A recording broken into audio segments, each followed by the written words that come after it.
Hello and welcome to the iRacing Esports Network and the World GT Championship presented by Apex Racing TV. I'm Sam Fitzpatrick. Alongside me is Andrew Woodhouse with Sam Kumo on the cameras this evening for the first race of Season 6 of this fantastic championship. And Woody, it was, well, this is the first season with the GTE cars instead of the GT3s. And I think it's brought in a few new competitive drivers to the series, and I'm sure the racing is going to be just as good, if not even better.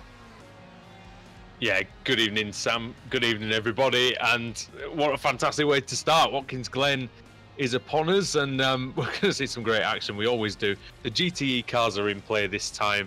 They're slightly quicker than the old GT3 machinery that we're used to. Slightly less manufacturers here with just the Ford, the Ferrari and the Porsche, but I'm sure it's going to be extremely close. Looking at the lap times in qualifying session, there's nothing to dispel that that premise there, that it's going to be a very, very close season. Nico Foggy, of course, reigning champion. He's won it twice, Sam. Can he make it 3 this time? That is the big question. Yes, he's leading the BSR Radical at the moment as well, and looks strong in the Year V8 Supercar Series as well back on Saturday. So he's certainly a man in form, but he's going to have a lot of competition. Of course, he touched on the fact that there's less manufacturers. One of the great things I think about the GTEs right now is that they are so evenly matched. In the GT3s, we had the Mercedes kind of dominating a little bit. The Audi had, on occasion, the pace to challenge it. But I think out here today, you will see a pretty even distribution of the cars. Maybe the Porsche with a small advantage, slightly, although it's very difficult to call. And I think that will be very good to see. Maybe, if there are slight differences between the cars, maybe that will mix up the field ever so slightly when we go to tight, twisty circuits compared to maybe the long straights of someone like Monza. 55 cars out there tonight, and we've seen some races in the past here at this circuit. Of course, it goes without saying, if you've seen any Watkins Glen racing before, you'll know exactly what I mean. If you haven't, basically what we have here is we have a 90-degree turn 1, the large runoff area, which the drivers actually use as kind of the racing line in a lot of occasions, and you will see drivers going very, very wide and coming back on, shall we say, at jaunty angles. So, and then that leads into a pretty much flat out S's section, uphill S's section, flanked with Armco barriers. So if you're not familiar with this track, I think you're going to absolutely love it. But I do have to warn you that potentially things could go on, shall we say, Mr. Fitzpatrick. I think things can go on.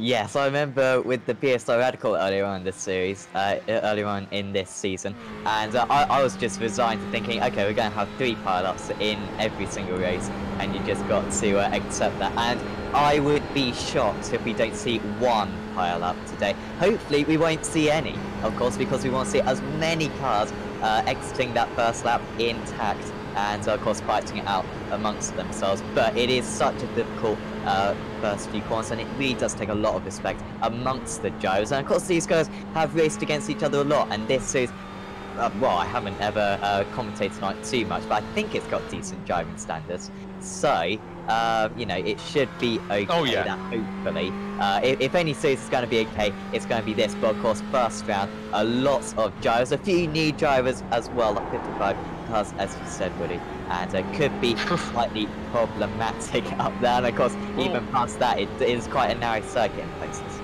Just to touch on what you said, the driving standards in this series have, you know, touch wood here, I'll touch the table, you know, just to make sure. The driving standards have traditionally been pretty good in this series. Yeah, you get the odd 1 or 2 things go wrong, but, you know, largely they've been pretty good. The racing is close. The drivers give each other some respect. I think we're going to see that out there today. Just touching on the qualifier, just need to tell you as well that Adam Bath will usually be the man in the commentary box with Sam, but he's away with work. So he's probably going to be back next week. I'm going to be going over to the Mazda MX-5 Mondays that we have here on Apex Racing TV as well, and looking forward to that. But for now, World GT action, Season 5, and it seems like not long ago, really at all, that we commentated on season 2 of the championship, and you know, it really has gone from strength to strength. What we'll see a lot today, Sam, going through this field and, you know, really looking down the list of drivers, is that the strength in depth is very, very high. You know, you're going down into the 40s and you're seeing some very, very good drivers. Like, for instance, at the moment, someone like Ben Gregory, who's a very, very fast driver, he's 41st place. You know, people like that. People like, you know, Lee Deemer, Paul Smith, Rusty Laidler, down in the 40s and the 30s, just shows how strong this field really is. Yeah, absolutely. I'm also seeing, you know, Jamie Ayres in 31st, Luke Clark currently in 34th. So, yeah, like you said, really respected drivers. And that strength of depth is absolutely fantastic. And I think this season, from the grid I've seen so far at least, I think maybe the series has just elevated itself ever so slightly, kind of in every department. So, you know, the drivers at the back are just, you know, 10% better than they were last season. And I think the drivers at the front, the strength of depth we've got there, with the amount of, you know, quality drivers, you know, Thompson, Rushworth, Shield, Simpson, Baker currently locking out the front few rows.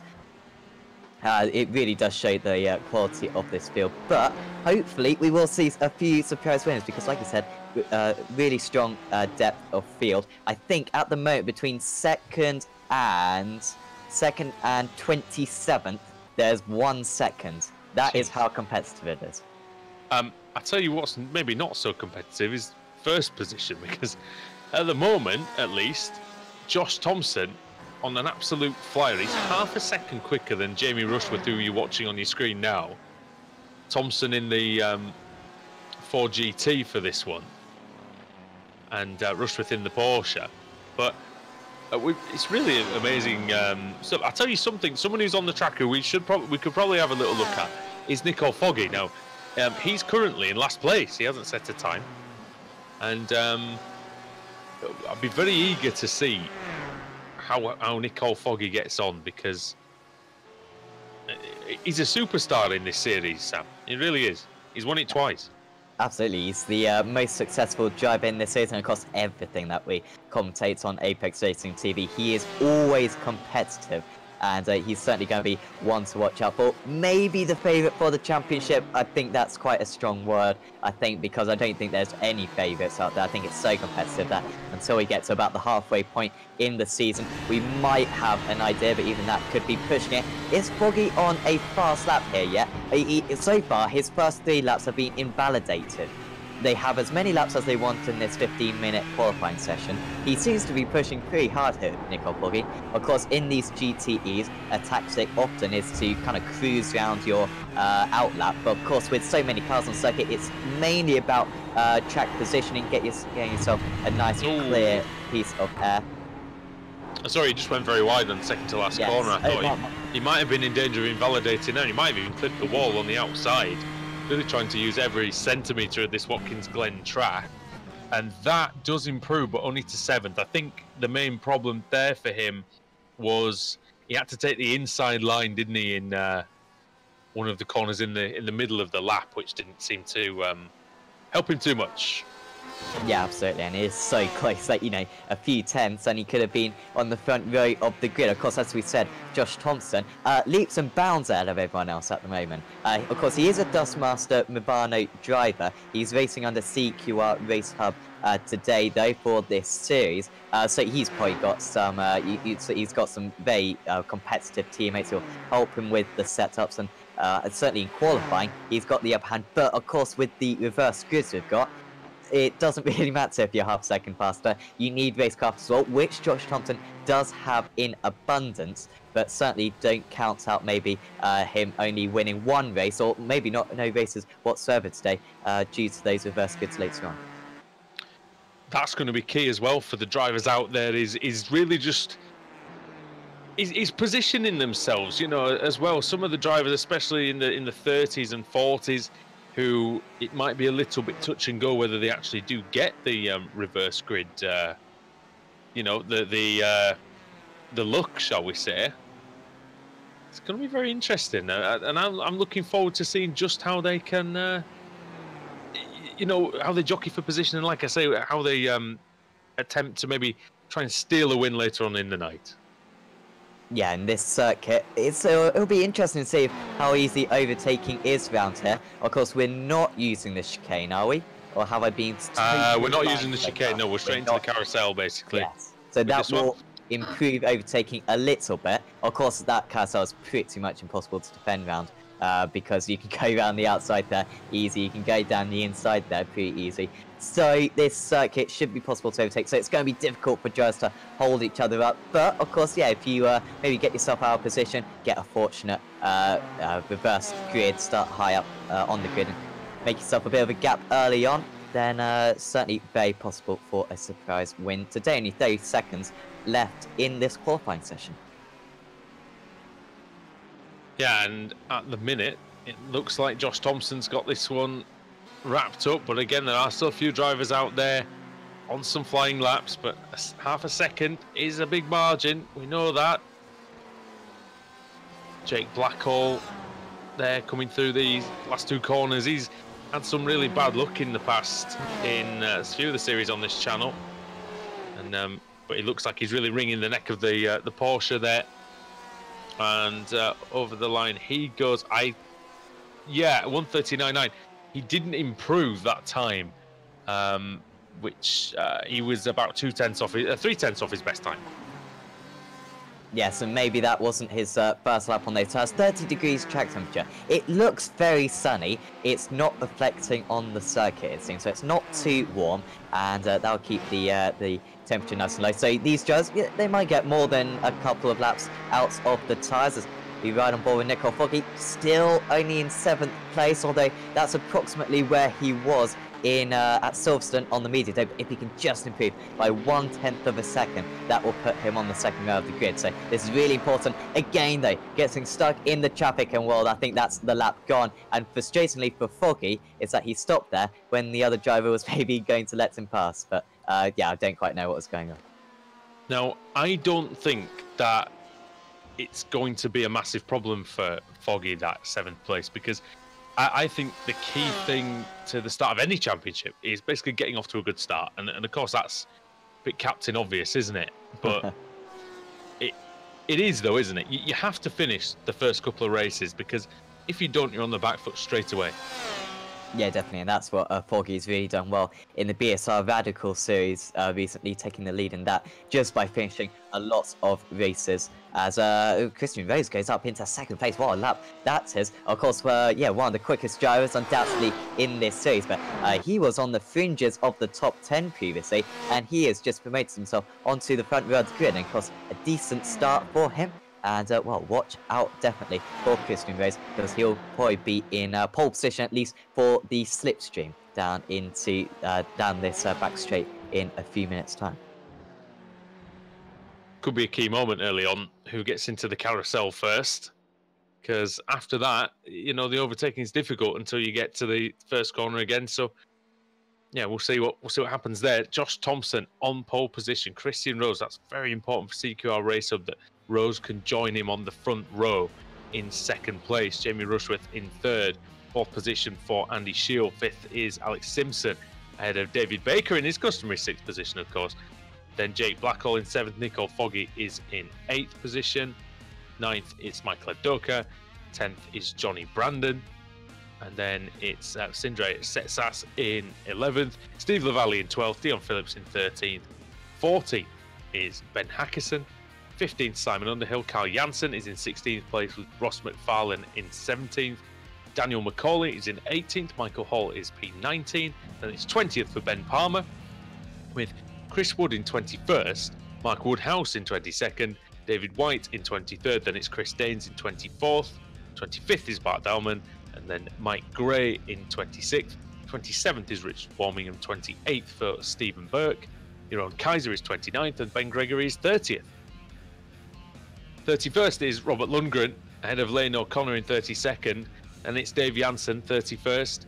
Chaz Draycott, 34th. Jamie Ayres, 35th. Michael Blake in 36th. 37th is John Roberts. And it's Luke Clark in 38th. 39th is Adam Hedgecock. 40th is Paul Smith. And it's James Underhill in 41st. Rusty Laidler in 42nd. 43rd is Jason Rowe. Josh Rayfield is 44th. It's Lars Van Rijn in 45th. Stuart Atkinson 46th, Lee Deemer 47th, 48th Scott Malcolm, 49th Lee Woodburn, 50th is Ronald Moons, and then Morgan Butler in 51st, 52nd Anthony Jacobson, 53rd is Dan Rusu, 54th is Max Spooner, and right at the back, somewhat surprisingly actually, is Clyde Whiting. Yes, well done. I think didn't set a time actually, mate. Yeah, I don't think he did. Well done for getting your way through that. You've only got to do it 2 more times. Hopefully you're not saying the whole season. I'll only have a minute next time. Oh dear, yeah. Well, we've got the pace car, which is absolutely fantastic. So of course we're used to the BSRTC on Apex Racing TV, where you got to rush through the names and you don't know when the green flag is going to come out. But no, today we've got the one of the longest formation laps, so we've got plenty of time to mull over the grid, which is of course the big.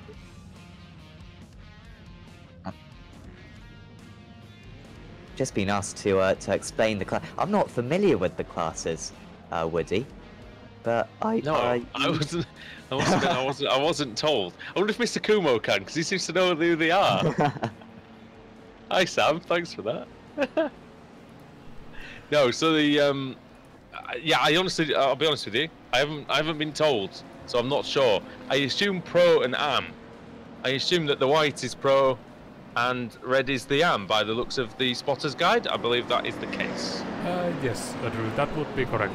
The white corresponds to Pro class and red is the AM or amateur class. Cheers for that, Sam. Awesome. I must admit, I wasn't quite sure. I'm doing this on 1 day's notice, so I'm not actually too you see, I have no excuse whatsoever. I was meant to know all of this, but there you go. I'll know for next season, maybe. It's the cutting-edge journalism of Apex Racing TV here, but I'm sure we'll be up to speed once the green flag goes, of course. Yes, Josh Thompson just rounding, going into the carousel now. And of course, CQR, they are 1, 2, 3, 4, 6, 7. Quite incredible, that domination. Of course, they're one of the most successful teams that we broadcast on Apex Racing TV. But that is quite incredible. They're clearly prepared for this a lot, and it's probably the #1 series for them currently, and it's paying off. Yeah, I mean, the key thing is going to be just keeping it clean. I mean, I know that's, again, another obvious thing to say, isn't it? But the first lap around Watkins Glen is treacherous. We don't exactly know how the tyres are going to behave. So yeah, it just, for Thompson and for Rose as well, it's just maintaining that order. Luckily for them, though, it's really, like you said, it's only Alex Simpson who's really the interloper in that field. So is there much danger of disruption for them? Only if Simpson really gets a flying start, I think. I think so, but surely they'll themselves otherwise, surely. Yeah, surely there's got to be some kind of rivalry amongst them, because, you know, they are fighting the championship amongst each other.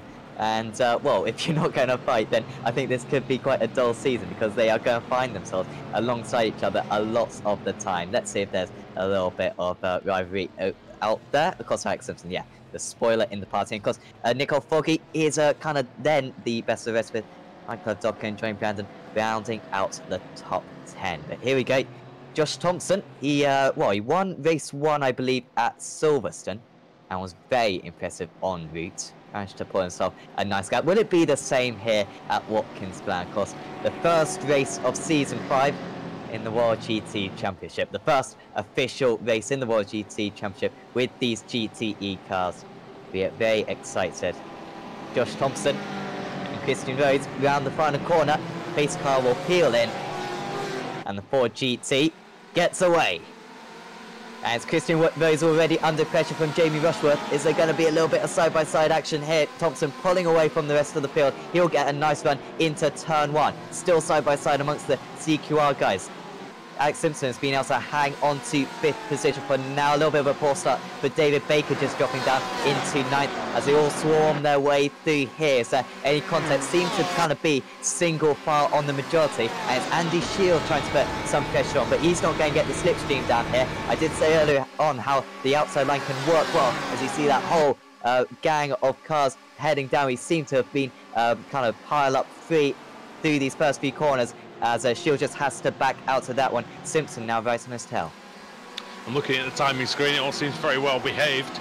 Nobody's absolutely shooting down the order. I think absolutely no one is out so far. So that is great to that's great to see. New positions changing. Oh, big crash. That is Underhill, Johnny is it? Brandon. I think it's Johnny Brandon. Oh, it is Brandon, yeah. Oh dear, he's beached in the fence as well. I don't think he's getting out from there.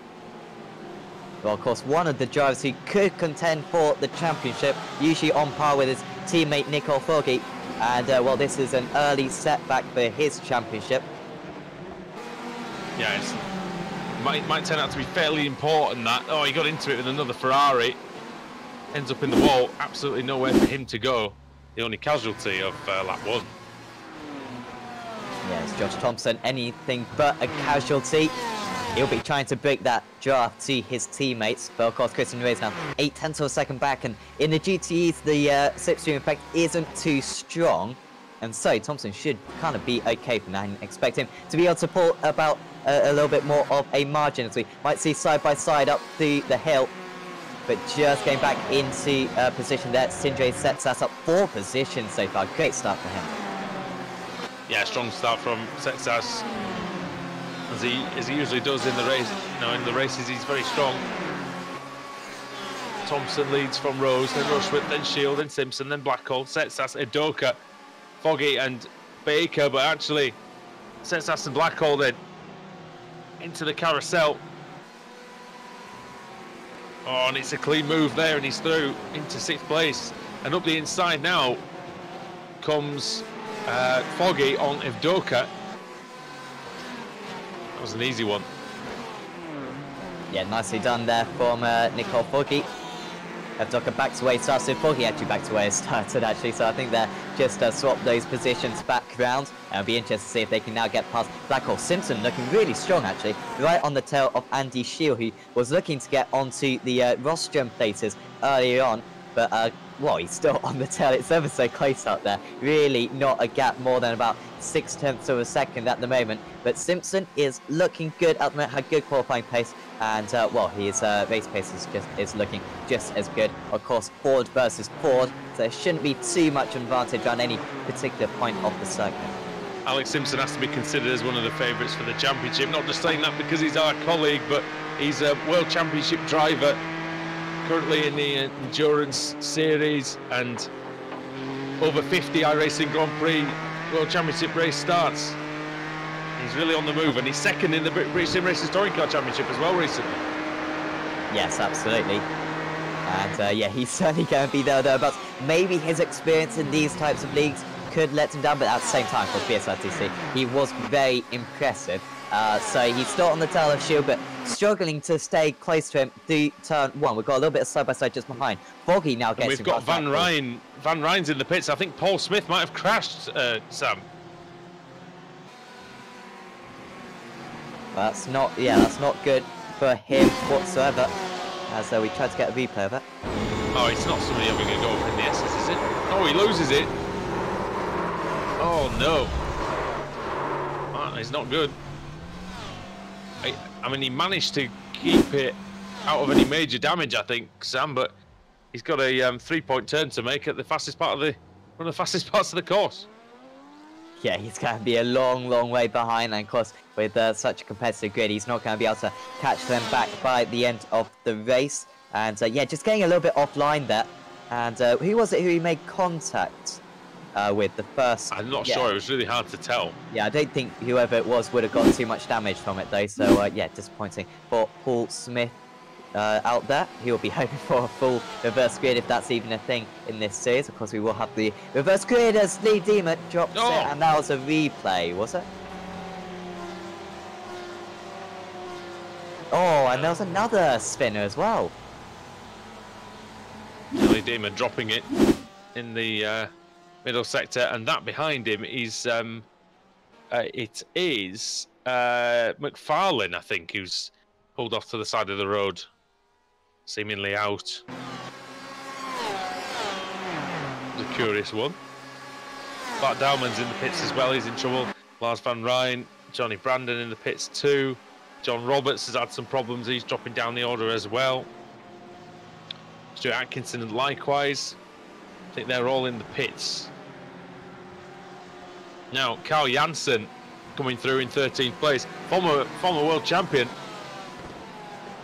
in season 3, sorry, before he was the meat in the Nicole Foggy sandwich of season 2 and season 4. Yes. Well, Nicole Foggy was the bread of the meat. Well, yeah. Sorry. Foggy was the bread. Yes.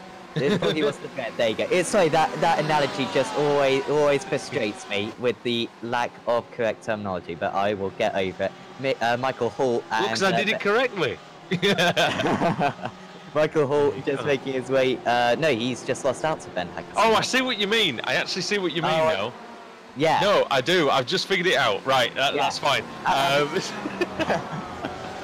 Just figured out that yes, the sandwich is the bit in the middle. It is, yeah. So why is that even a thing? It's absolutely horrendous. Never mind. Nicole Foggy sandwich. No, it's not a Nicole Foggy sandwich. It was a Carl Janssen sandwich. There we go. We probably just turned half of the viewership. We probably just rage quit now over the last 30 seconds. But they'll now know that when you use the analogies, you've got to use them properly. Now, over the hill for Michael Hall, and he's chasing down Ben Hackerson, who is a veteran of Apex Racing TV as well.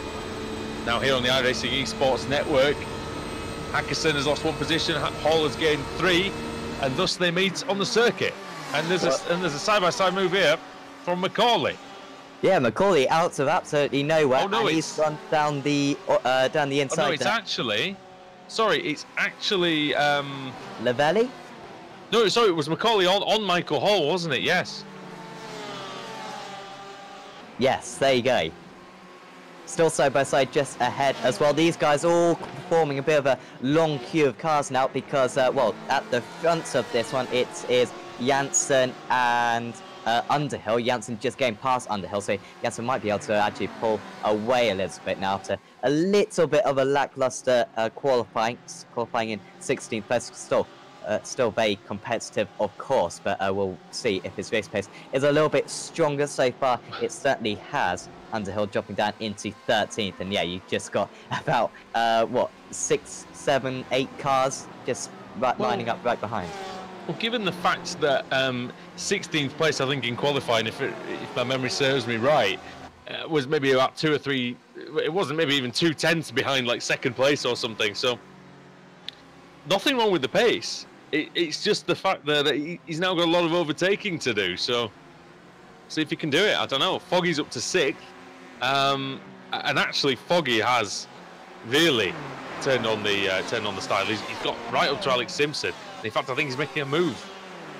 Here we go. Will Simpson go defensive? Well, he's going to go to the inside here, but can Foggy still get the slipstream? He's got the momentum. He's going to try to go around the outside. It's very possible in this corner. Nicole Foggy around the outside at the carousel, and he's going to have the inside. He's gone a bit wide. He's on the curb, but he's got away with it, and he's the XVR driver up into 4th place and 5th place. And with the momentum that he's got right now, I wouldn't bet against him maybe getting on the podium by the end of this.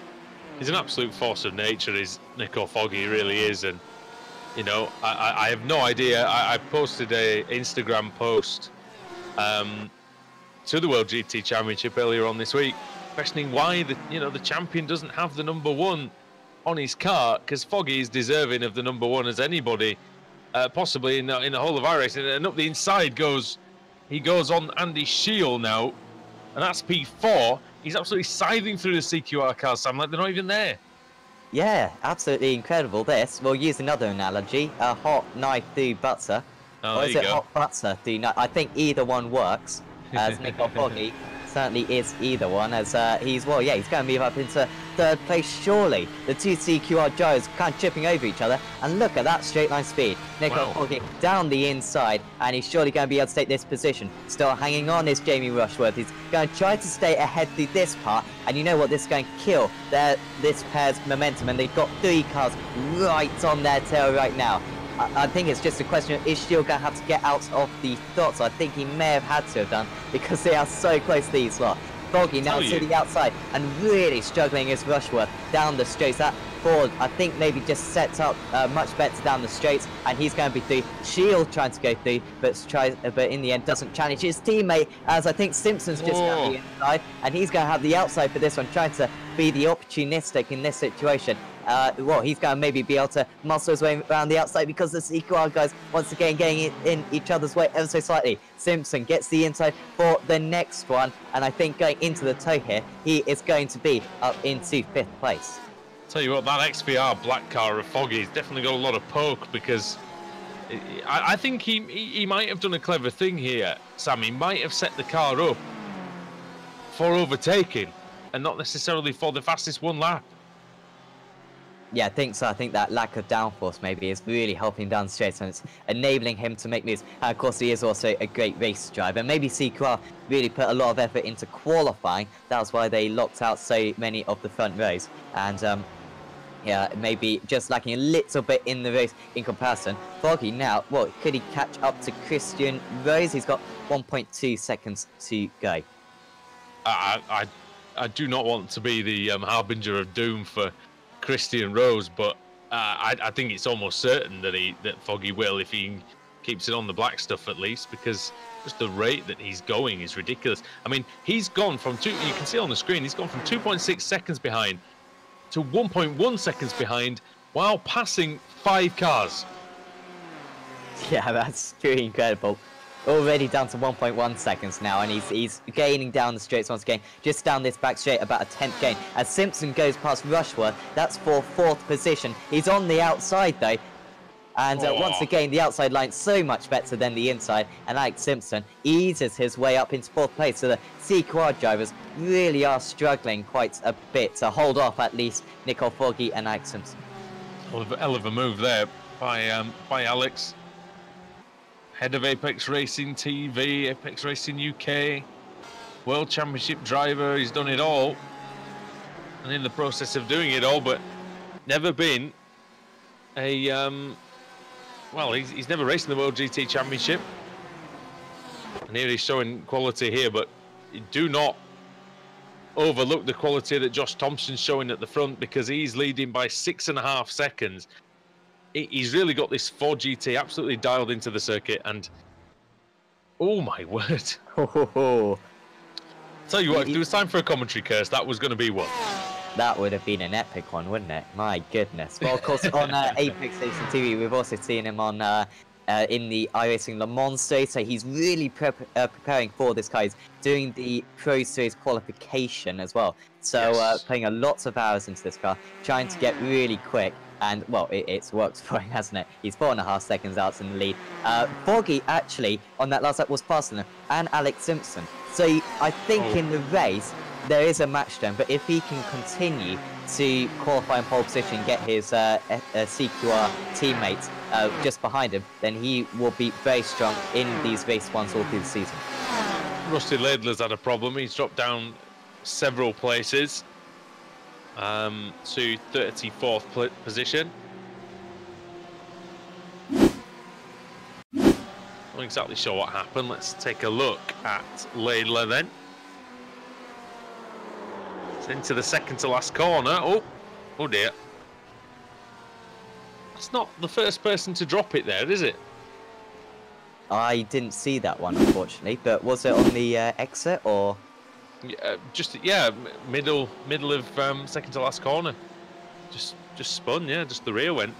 Yeah, really easy. Slight, fairly sort of moderate tap of the wall, but I mean, he's carrying on in 34th with what doesn't look like. Oh, he's gone off again. No, he's really suffering now with understeer. Might have bent the suspension slightly actually after the impact with the wall. I wonder if he's tracking straight. This camera angle will tell us. Yeah, I mean it looks all right, doesn't it? Yeah, it's not too bad for him at the moment. So well, he's trying to defend, but Jamie is going past him.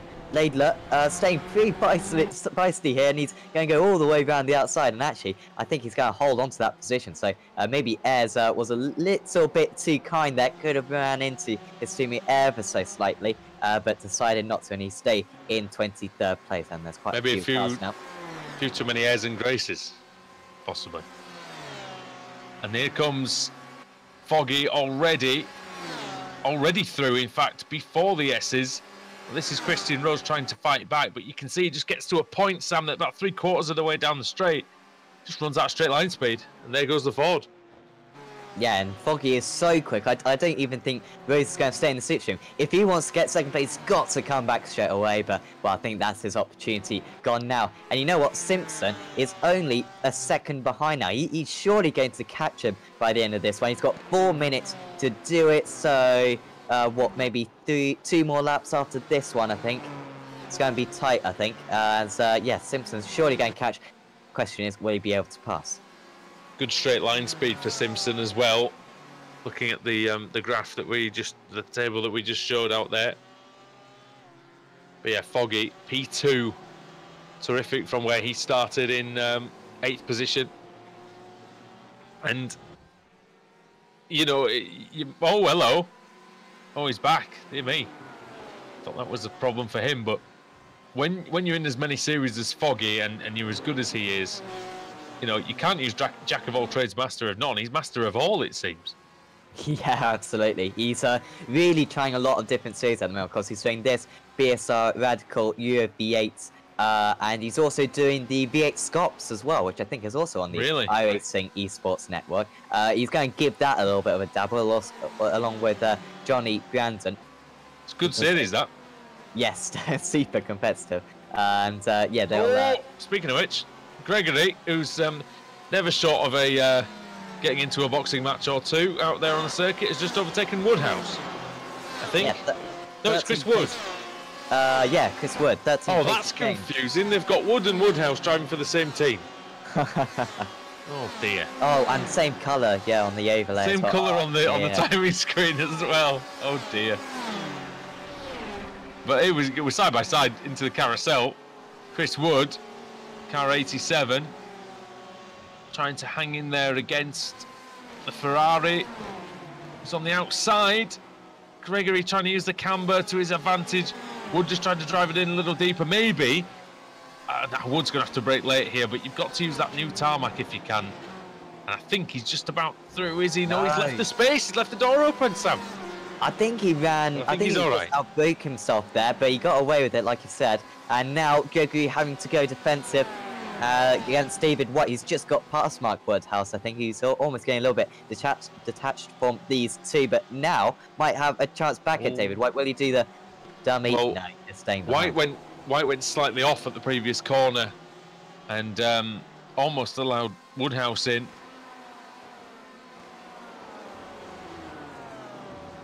This time anyway. Driving for Smile Time Racing, Paul Smith's team. Is that a new team? I haven't seen too much of them, but they raced in. No, they've raced in the past. In what I can't remember. I've just had a bit of a goldfish moment, but yeah, Paul Smith there, our colleague, 46th place.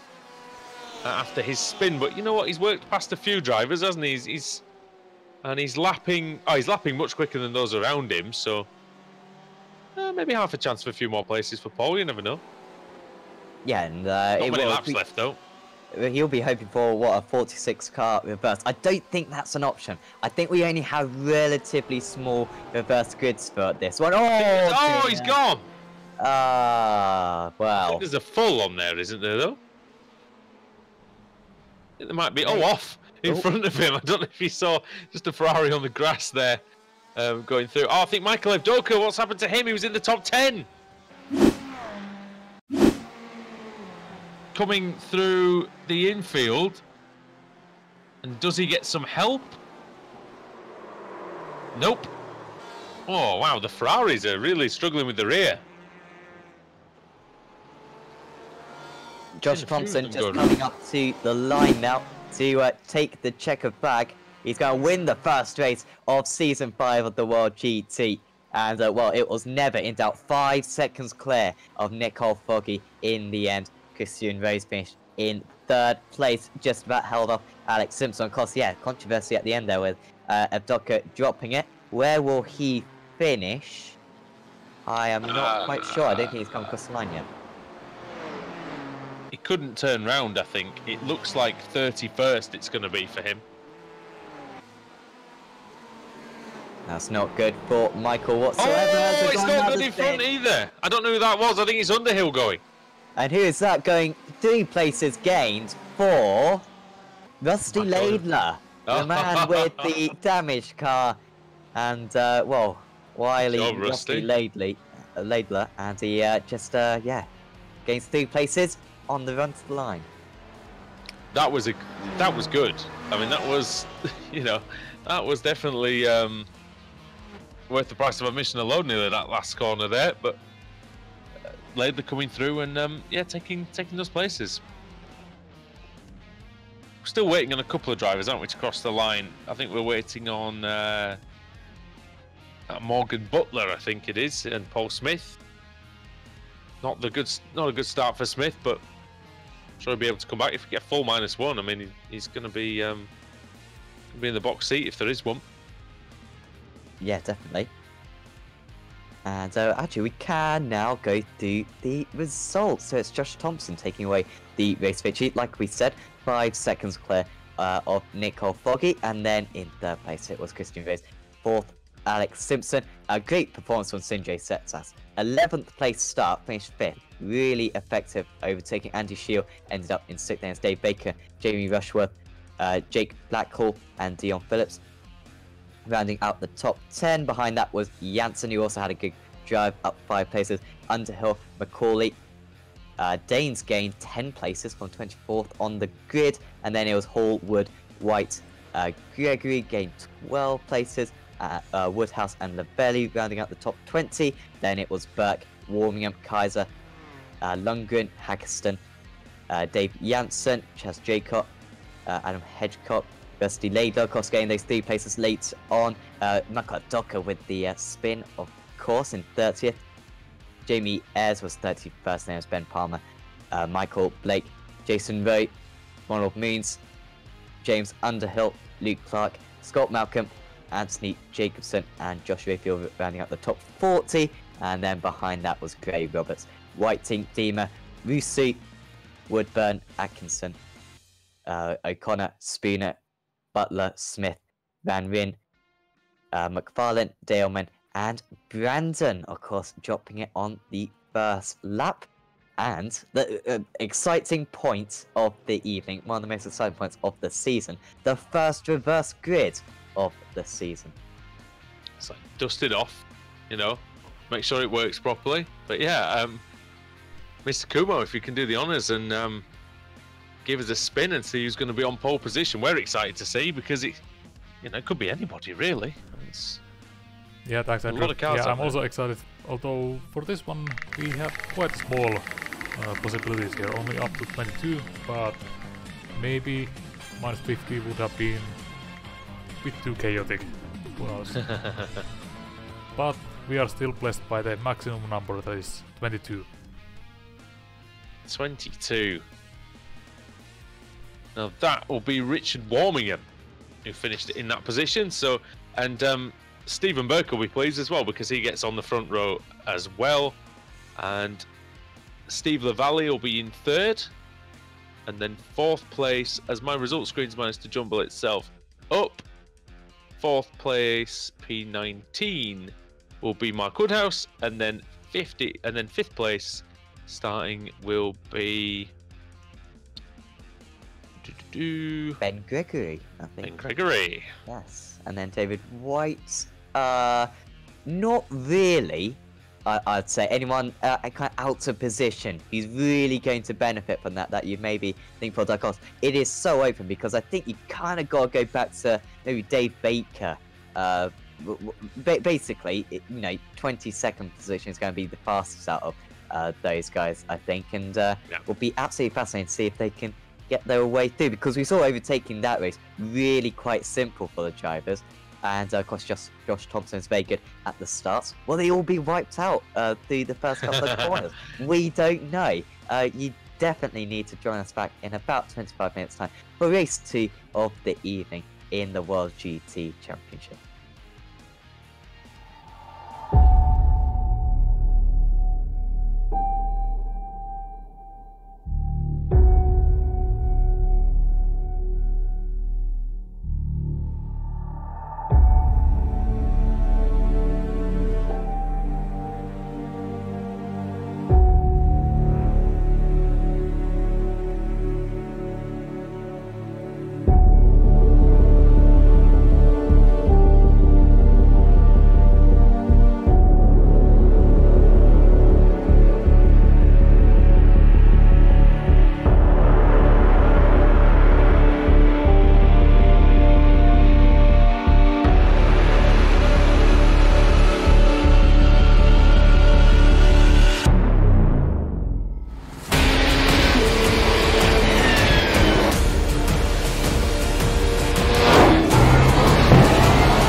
coming for a splash.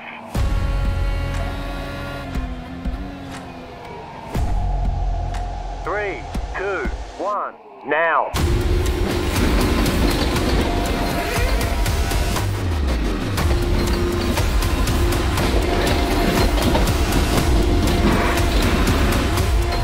All clear, punch it. Great job, you did really well.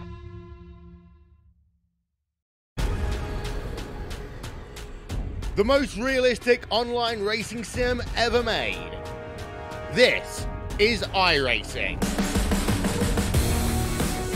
Detailed laser scan tracks, fully dynamic real world cars, and over 50 series to choose from.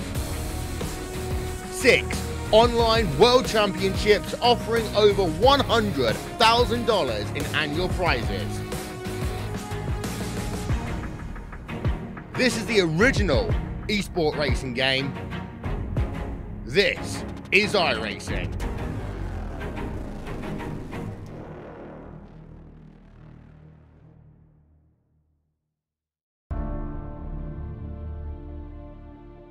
Hi there, I'm Richard Jobling, Senior Software Engineer here at iRacing.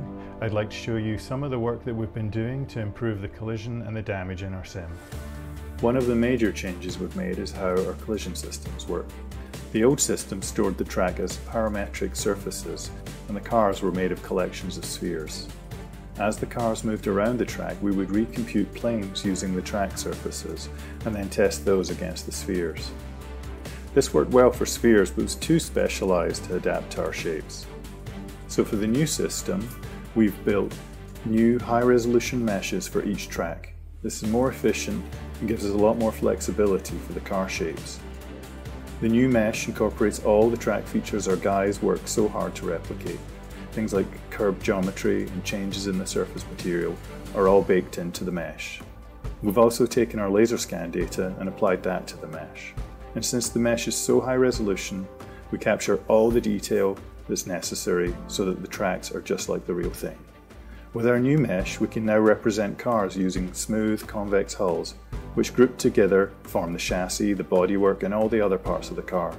The new shapes are a much closer fit to the shape of the real car. During impacts, the shapes can deform according to the damage, and eventually they can break off as separate objects. All the parts, like wings, hoods, and wheels, can also hang from their joints, flapping and vibrating until they eventually snap off. All these changes are going to add a whole new level of realism to our races. If you want to find out more, please visit iRacing.com and check out my blog post for lots more details. Hi, my name is Greg Hill. I'm the Vice President of Art and Production here at iRacing. This damage project that we've been discussing is certainly a project that involved all hands on deck to pull off. We've got a rather sizable number of cars in our portfolio, and not all of these cars have been built with this dynamic damage system in mind. So what we had to do is one by one go through our race cars, and we had a team of 3 artists, a highly technical modeler, our technical art director, and our associate art director. All took on each car one at a time, and the work involved was researching that car, researching what would happen to that car if it were in a crash, depending on the forces involved in the crash, how severely it would be damaged, what parts might come off, what those pieces might look like when they're removed, what it would look like where the car has areas exposed that were previously covered by bodywork. So they had to do a lot of modeling to each race car, and they had to do a lot of work to essentially set up how the car would react to forces. So essentially setting the strength of the materials. What kind of force would it take to rip off this side pod, for example? Or under what circumstances would this nose cone get ripped off of a car? Or under which would it remain, but just be badly damaged? But all said, it's been a lot of work, but seeing the car models interact with the physics system and the new crash dynamics is really exciting and really cool to see, and definitely makes all that hard work worth it. Hi, my name is Jose Diaz. I'm a visual effects artist at iRacing. I specialize in particle effects ranging from fireworks to water fountains, debris, crash, impacts, all in the service of improving the driving experience. So you have the main sort of new damage model that Richard's been working on. So that takes into consideration all the mounts and the chassis from the cars and which materials they are. And he's making all the calculations that tell you like, okay, it got hit from this one side and the strength of that impact is this certain amount of values. If you hit something, that means that this mount gets off, something breaks. This gets added on top of that to sort of complement what is happening there with things that you would see in real life when a car crashes. So typically in a car crash, you will see all these little particles of dust, metal, scratches that will take all that force and momentum and kind of explode in a way. And it's all being driven by how fast the car was coming, how hard the impact was against what. That will give you that sense of like, man, that person really crashed hard, or oh, it was just a small bump. Hi, my name is Chris Lurch. I'm one of the vehicle dynamicists here at iRacing.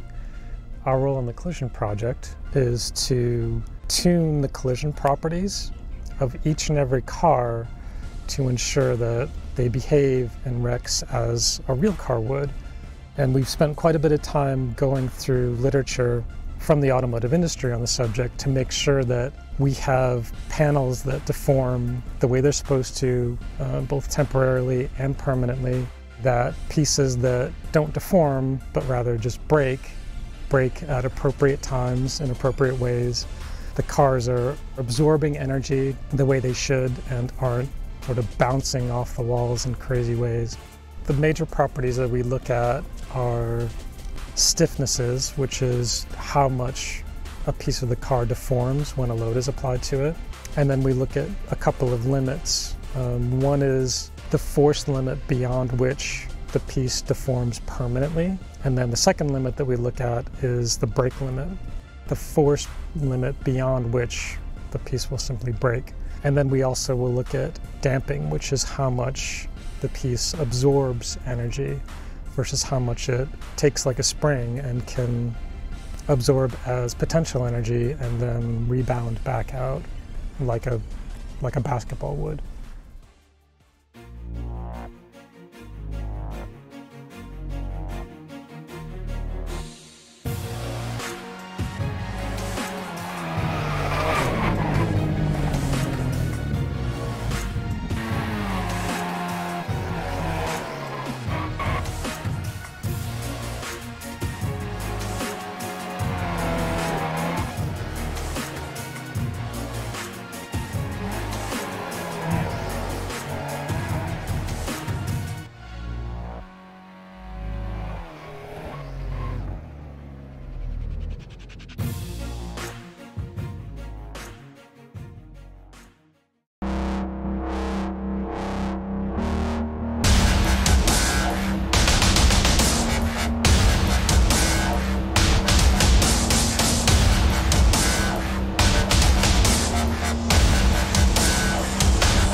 Welcome back to the iRacing Esports Network.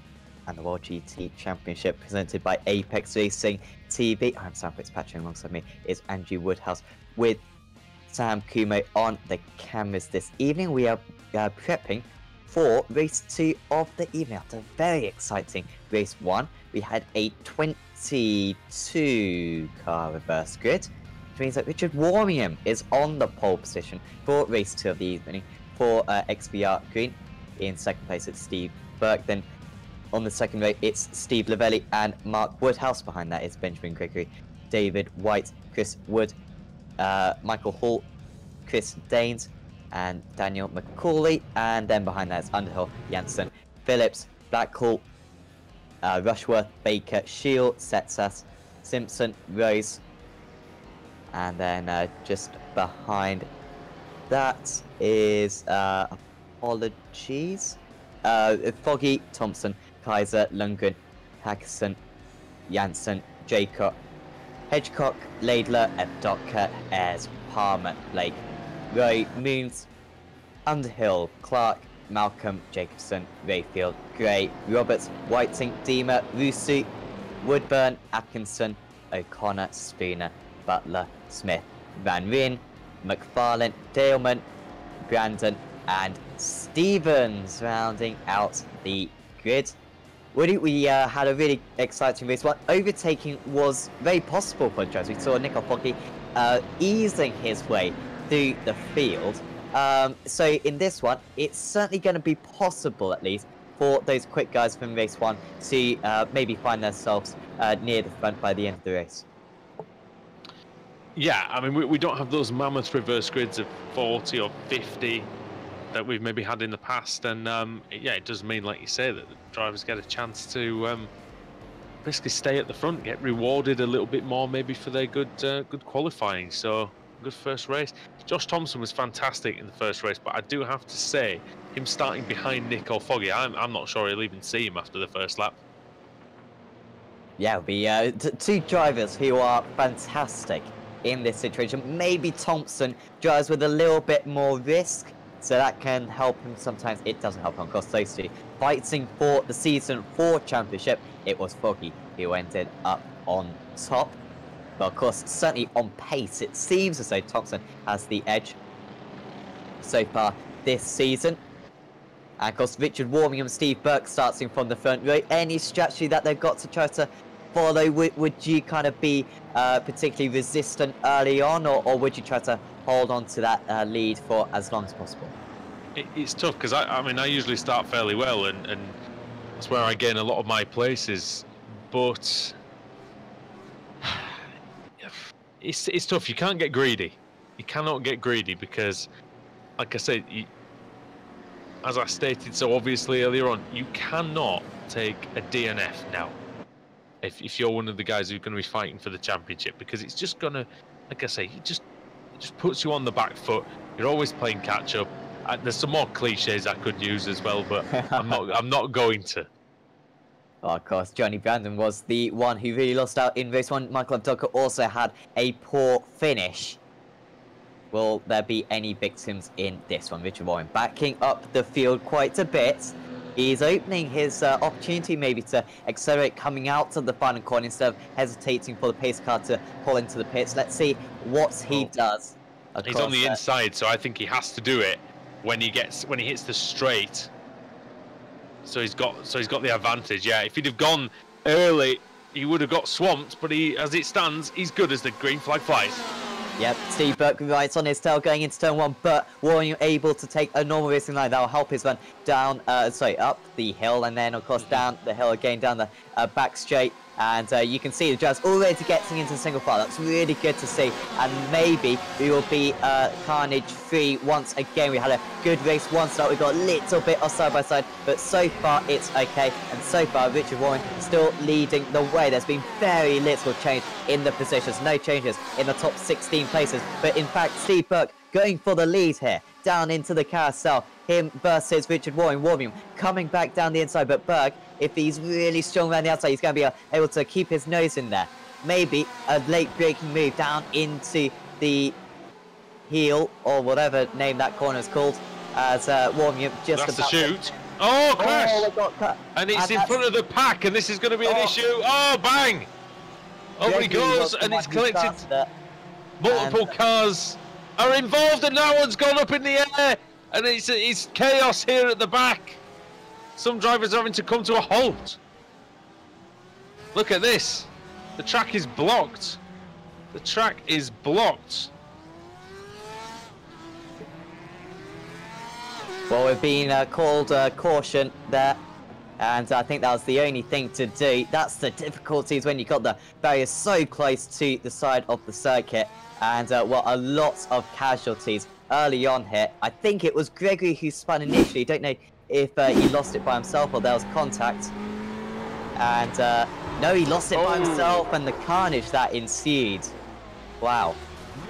Oh, he was unlucky because he had got the right way around again, and then he got hit. And then we'll see somebody coming in. Bang!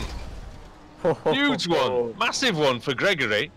I hope he got his packed his parachute. We would have been able to analyse the dynamic day-night there, because he was right up in the clouds. And, well, Gregory turning back to the pits, unsurprisingly. That would pretty much be the end of his race too. And, well, what a start.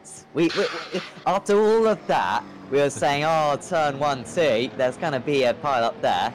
Absolutely fine first 2 races. And now, through that second part of the shoe parts of the track, the boot part.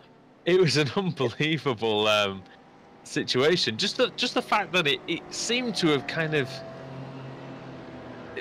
You thought there was half a chance of most of the drivers at the back getting through that, but then that second big accident happened. Some cars got spat off to the right-hand side of the track, and that's what really caused it. That's what ended up. I wonder if we could go back some early and see basically what actually how the track got blocked, because we obviously saw the contact with Gregory, but yeah, it would be interesting to see if we can spot exactly how it all stacked up.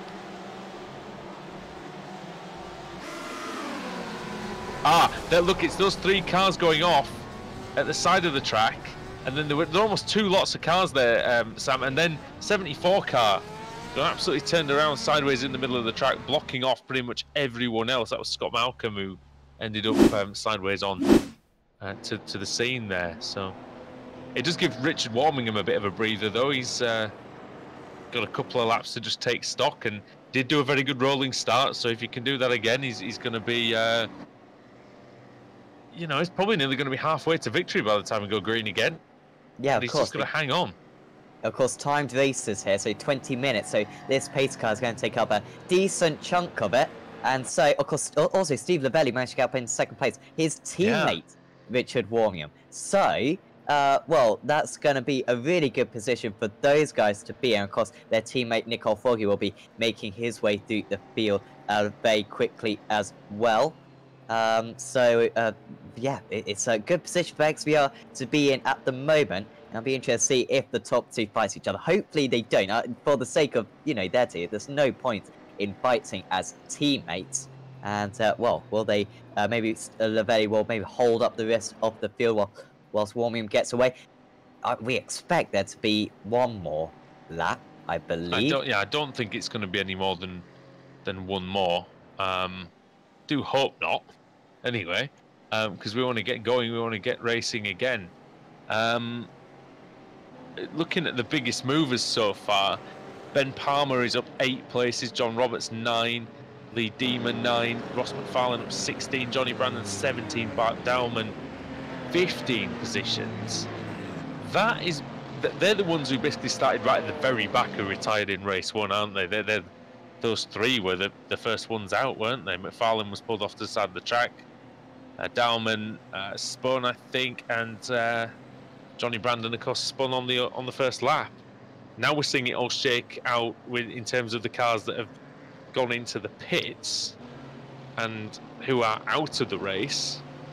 It looks like, as it stands, that out of the race potentially are. In fact,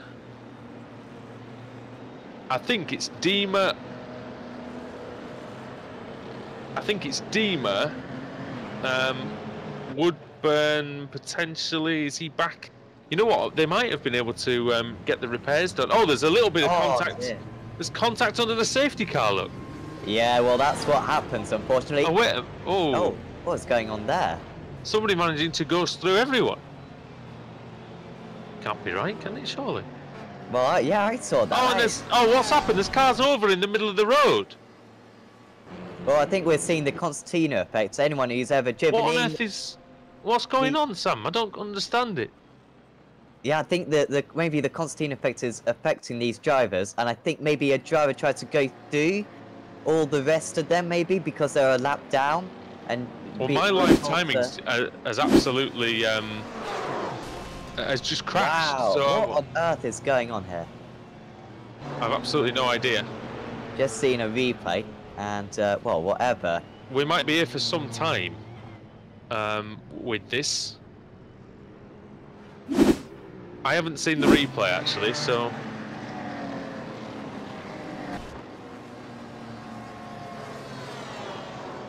Well, I think there's a driver who's gone through the pack and taken a few drives out. Whether it's deliberate or not, I seriously hope it wasn't. But it looked pretty bad. Do we have the footage at the minute? I can't see... The minute I can't see anything at all on my screen. I've just got scenic cameras. So I'm not really sure why that's happened. Let me just check. Well, that might be better. Let me see what's going on there. It was the GT Omega car then who went through. Bart Daleman slows down. I think a couple more guys got involved. Just so I can see, Sam, can we see that again? Just because I didn't see it, to be honest. I missed it. Because the software had basically had to restart. And yeah, there's a car just flying through the field, isn't there? Yeah, almost as though it's 10-pin bowling with everybody. It's almost like he can't see anyone else. Yeah, because he was ghosting through the rest, wasn't he? And then...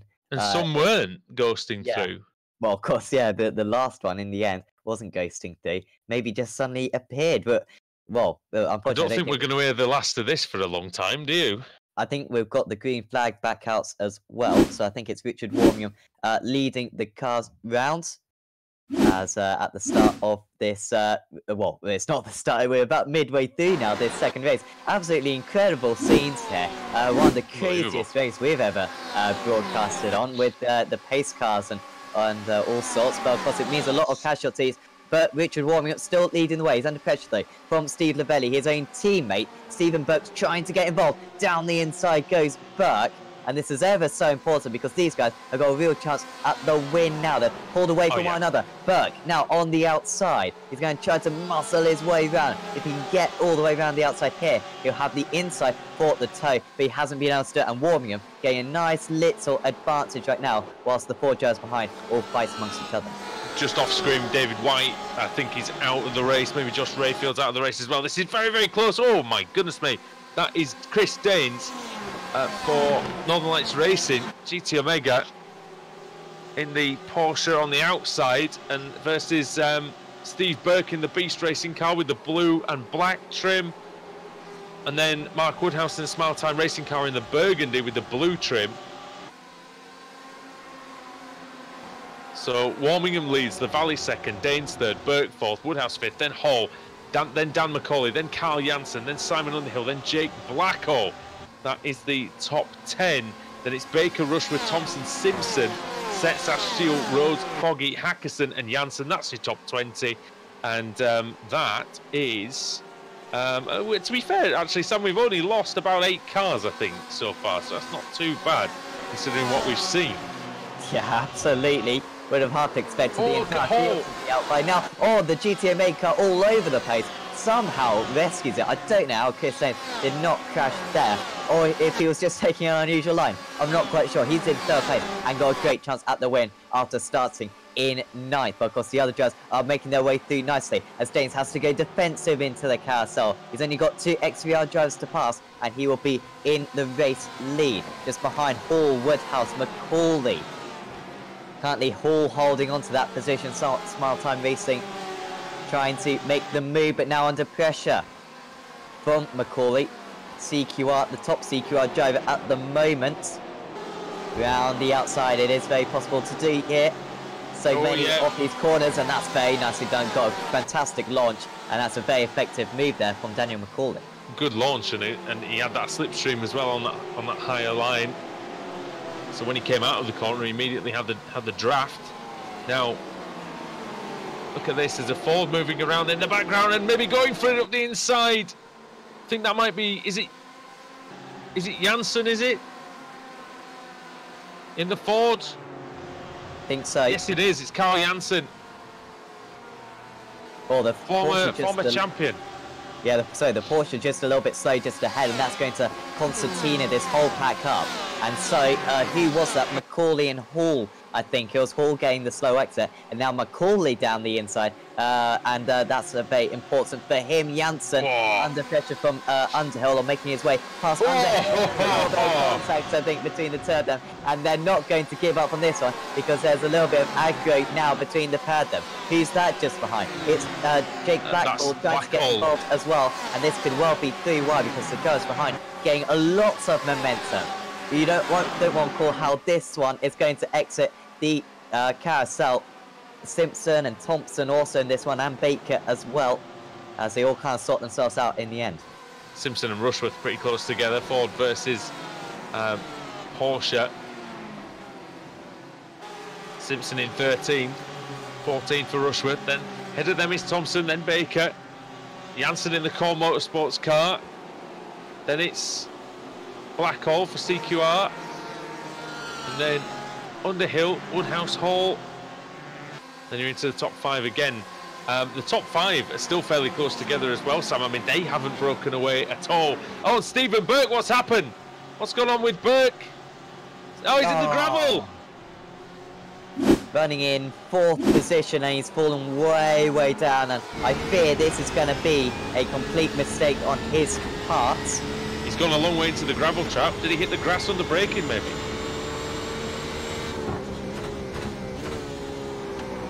Oh yeah, wow. Lost it on the entry. Yeah, I didn't think he had that much of a slide. So a massive overcorrection there from Steve Burke. And well, he's down into 25th place now after starting on the front row. He didn't have a lot of grip though when he turned in. It was a bit sketchy. Can happen in these. It's funny because I've driven. Oh, it's a close goal coming out of the pits. Driven these cars in the Le Mans 24 hours and really felt very stable. So might be just the way these guys have got it set up. For Watkins, there's a car on the grass in the back straight. There's a Ford. Not sure who it was. Might have been. Yeah, it was a Ford GT with some blue trim on it. I wonder if it was maybe Andy Shield, was it? Yeah, no, it wasn't Shield. It was 3 cars behind Shield. That was. Oh, is that Foggy who was on the grass? Was it trying to make some places up? Could have well been trying to make his way through after a little bit of a disappointing start. Simpson's trying to get past Thompson. This is really important because Thompson hasn't been able to make his progress so far, as it's really tight going into this next one. Is it Toe? No, which one's that one? That particular one is the no, that's the heel at the bottom of the course. The toe is the one with the big camber at the top of the course, basically. On the grass for Dave Baker. Alex Simpson now with the 4GT. He's got good speed underneath him. He's got good power. Can he outbrake David Baker up the inside into turn 1? Baker on the outside. Former BSRTC champion is Baker. Alex Simpson, a former iRacing Road Pro Series champion. Some good pedigree here in this battle. And behind them is another BSRTC champion in Rushworth, this time driving for CQR, and Rushworth very nearly into the Armco, Sam. It's crazy out there. Yeah, Rushworth's going to have an awesome launch here. He's been trying to get past Simpson for a while. But you know what? Maybe he isn't going to quite be able to go through. This is kind of dependent on Simpson, how this battle is going to end up. Because whoever he slows down on the inside, and I think he did just slow down Rushworth a little bit there. And now Baker being able to take back that position. These guys Baker nearly chopped really nearly chopped off Rushworth there. Yeah. They've raced against each other for many years. Slow. No, that's a back marker, so I think that's either Gregory or Evdoka. Yeah, Evdoka, I think. Potentially, yeah. Yeah, I think he's the first driver a lap down. Chris Daines has taken the lead. Oh, and Jesse Stevens in the wall. Stevens is having a really good run. I think up 20 places at one point. Up into the top kind of 25 drivers. Not anymore. Chris Daines into the lead. Did we see that on the... Did we see that? No, I don't think so. And he's pulling away a little bit as well. 6/10 of a second. Here it was. So, well, I think it's going to be the quite a conventional overtake. I'm surprised actually the slipstream effect in these cars, or maybe Daines had a little bit less damage. Really got close to the back of Warmingham's car, and so much momentum on the outside there. Could easily carry the speed round the outside. Yeah, Daines has improved a lot since we first saw him on the channel. And nice accomplished driving so far anyway.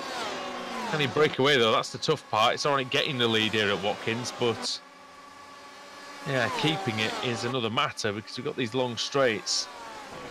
2 or 3 of them. And that move is by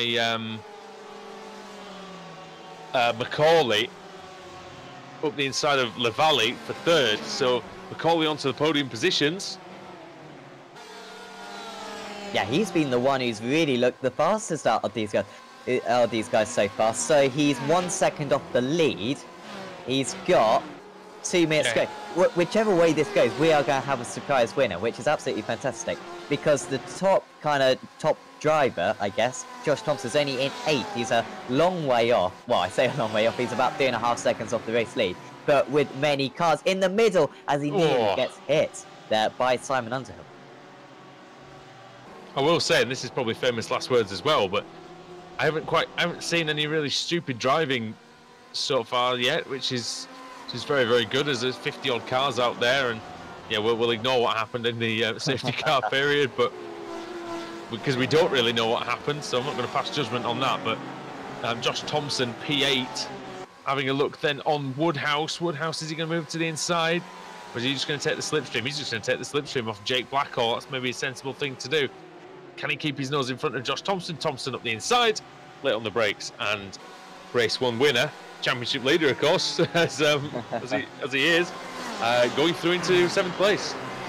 Yeah, he should be championship leader after this one as well. We've got a car on the wall. That's Woodhouse. He needs to keep it going straight here. Oh, he's done well. Hopefully he'll park that one because there's no point. Because he's going to cause a massive pile-up if he doesn't. See, then we're on board with Mark Woodhouse into turn 2. Oh, he looped. Wow. Car just got super light on him over the top of the hill. And you know what? He did so well not to crash that afterwards as well. I think the race winner has come across the line. That's what my screen is showing. Oh, apologies. Maybe not. No, it's still going. Still going. Yeah. So it's because Dave Jansen's retired on this lap, and so it's showing him as first because but he's not actually reached the finish line.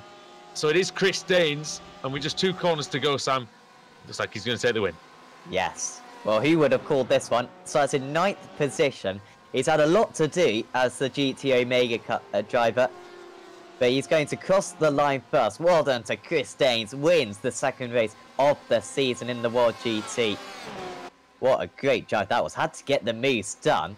And, well, had superb pace from start to finish. Very hard fought. Well done to him. Not sure if he's ever won a race in this series before. But either way, well done to him. Richard Warming was in 2nd place and Steve Lavelli was in 3rd. So good result for XVR. And Josh Thompson was in 7th place. Alex Simpson was in 9th. And Carl Jansen, 10th, I believe. So, yeah, another really good race. Of course, we did have the controversy at the start. And I think that, well, it didn't ruin a potentially great race because it was a great race. But it could have been even better, that race, I think, because those 3 laps under the safety car kind of ruined the chances of maybe the top guys making their way back up to the front. In the end, they were just a little bit short. Yeah, it's difficult, isn't it? Because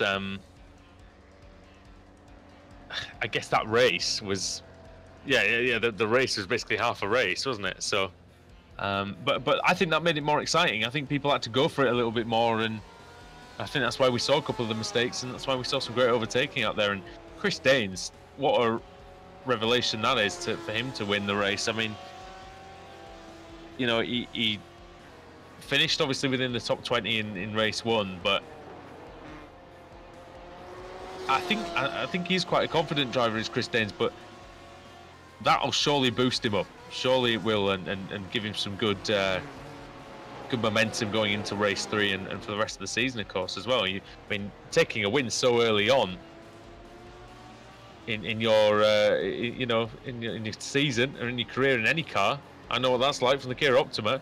Took a win in my 3rd ever race, and it all went downhill from there. But I'm sure he'll be fine. So he should savour it then. He's much better than me, though, is the answer. So that's why he should. That's why I'm sure he'll take it. Goes from strength to strength, and we'll have to see as well exactly what the reverse grid brings. Hopefully he's going to do some donuts for us. I really want someone to learn how to write something in the with like burnt out tires on the floor. That would be a fantastic skill, because real life drivers, I think, in NASCAR have done it in the past. I think we know what they would probably write or draw, though, and I think it's probably not really. It's not really what we need. But yeah, the results are on the screen. Yes, and it's Chris Danes. Whatever he, well, maybe he'll write Shakespeare. I don't know, across this Watkins Glen circuit. Hopefully, there he is. And that GT Omega livery. Richard Warren was in 2nd. Steve Lavelli in 3rd. Then it's Dan McCauley and Michael Hall rounding out the top 5. Behind that was Blackhall. Thompson did well from 22nd on the grid. Underhill, Simpson, and Janssen. Behind that was Baker, Rushworth, Shield, Rose, Setsas, Hedgecock, Blake, Daleman, Ayres, and Hackerston. Foggy had a difficult start, maybe picks up a little bit of damage as well. He struggled to make his way through the field. 18 seconds off the lead in the end, in 21st. And then it was Chris Wood, Lane O'Connor, Paul Smith, Stuart Atkinson, Luke Clark, Ben Gregory, Ronald Moons, Ewan Kaiser. In fact, actually, Gregory was the one who was about 30 feet up in the air. He finished 25 seconds off the lead in 27th. That's quite incredible. Ronald Moons, 28th. Ewan Kaiser in 29th. Then was Ross McFarlane, Jason Roy, Lars Van Rijn, Lee Woodburn, Dion Phillips, Scott Malcolm, Rusty Laidler, Jesse Stevens, and then Johnny Brandon. Poor day for him so far. Clyde Whiting, Morgan Butler, Max Spooner, Mark Woodhouse, Ben Palmer, Steve Burke, Dave Janssen, Robert Lundgren, Michael Evdoka, John Roberts, Dan Russo, Anthony Jacobson, Chaz Draycott, David White, George Rayfield, Lee Deemer, and Mike Gray, and also James Underhill, 56th place. I think it may be Underhill who was glitching through those drivers earlier on. He is GT Omega, isn't he? So, and I've just got confirmation it was. So he actually disconnected about 2 seconds later, received throughput fault on okay. level. So he probably couldn't see the other cars. No, it wasn't his fault whatsoever. And unfortunately, it's ruins a couple of other drivers' results. But it's rare that you see that, I must say. It was really only because of the caution that we had that.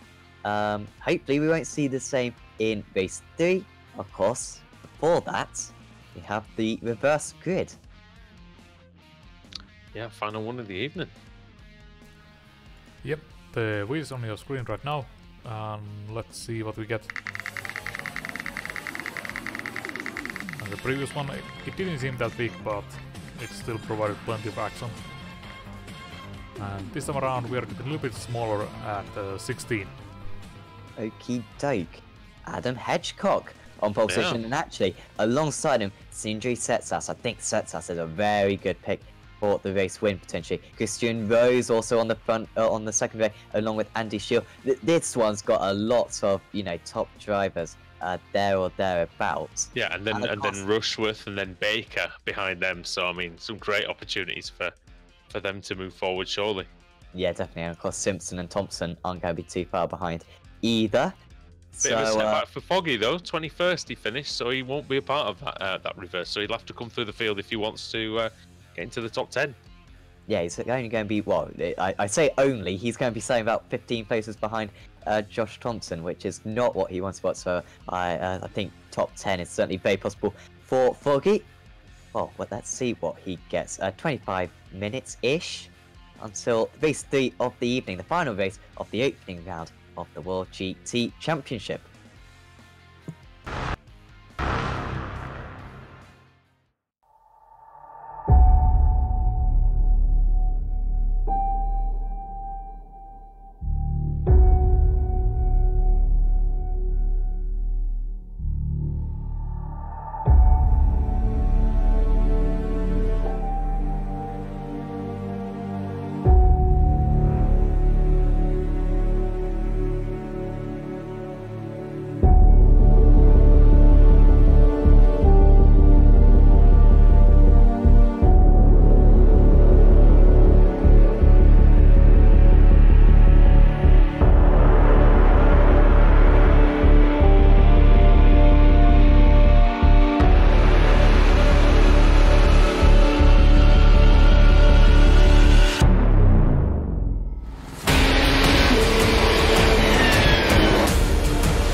coming for a splash.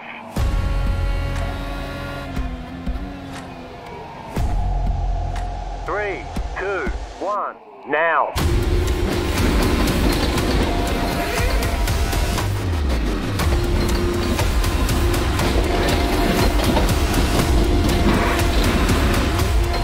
All clear. Punch it. Great job. You did really well.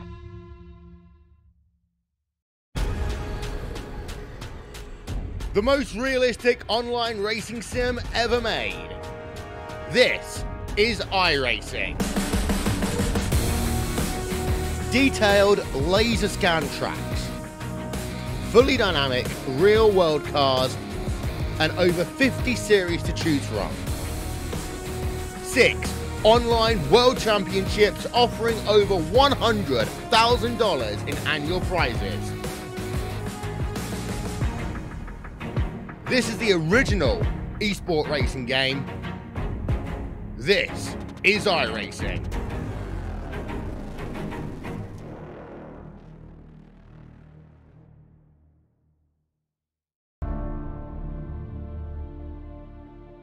Hi there, I'm Richard Jobling, Senior Software Engineer here at iRacing. I'd like to show you some of the work that we've been doing to improve the collision and the damage in our sim.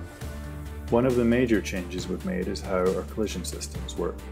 The old system stored the track as parametric surfaces, and the cars were made of collections of spheres. As the cars moved around the track, we would recompute planes using the track surfaces, and then test those against the spheres. This worked well for spheres, but was too specialized to adapt to our shapes. So for the new system, we've built new high-resolution meshes for each track. This is more efficient and gives us a lot more flexibility for the car shapes. The new mesh incorporates all the track features our guys work so hard to replicate. Things like curb geometry and changes in the surface material are all baked into the mesh. We've also taken our laser scan data and applied that to the mesh. And since the mesh is so high resolution, we capture all the detail that's necessary so that the tracks are just like the real thing. With our new mesh, we can now represent cars using smooth, convex hulls, which grouped together form the chassis, the bodywork, and all the other parts of the car.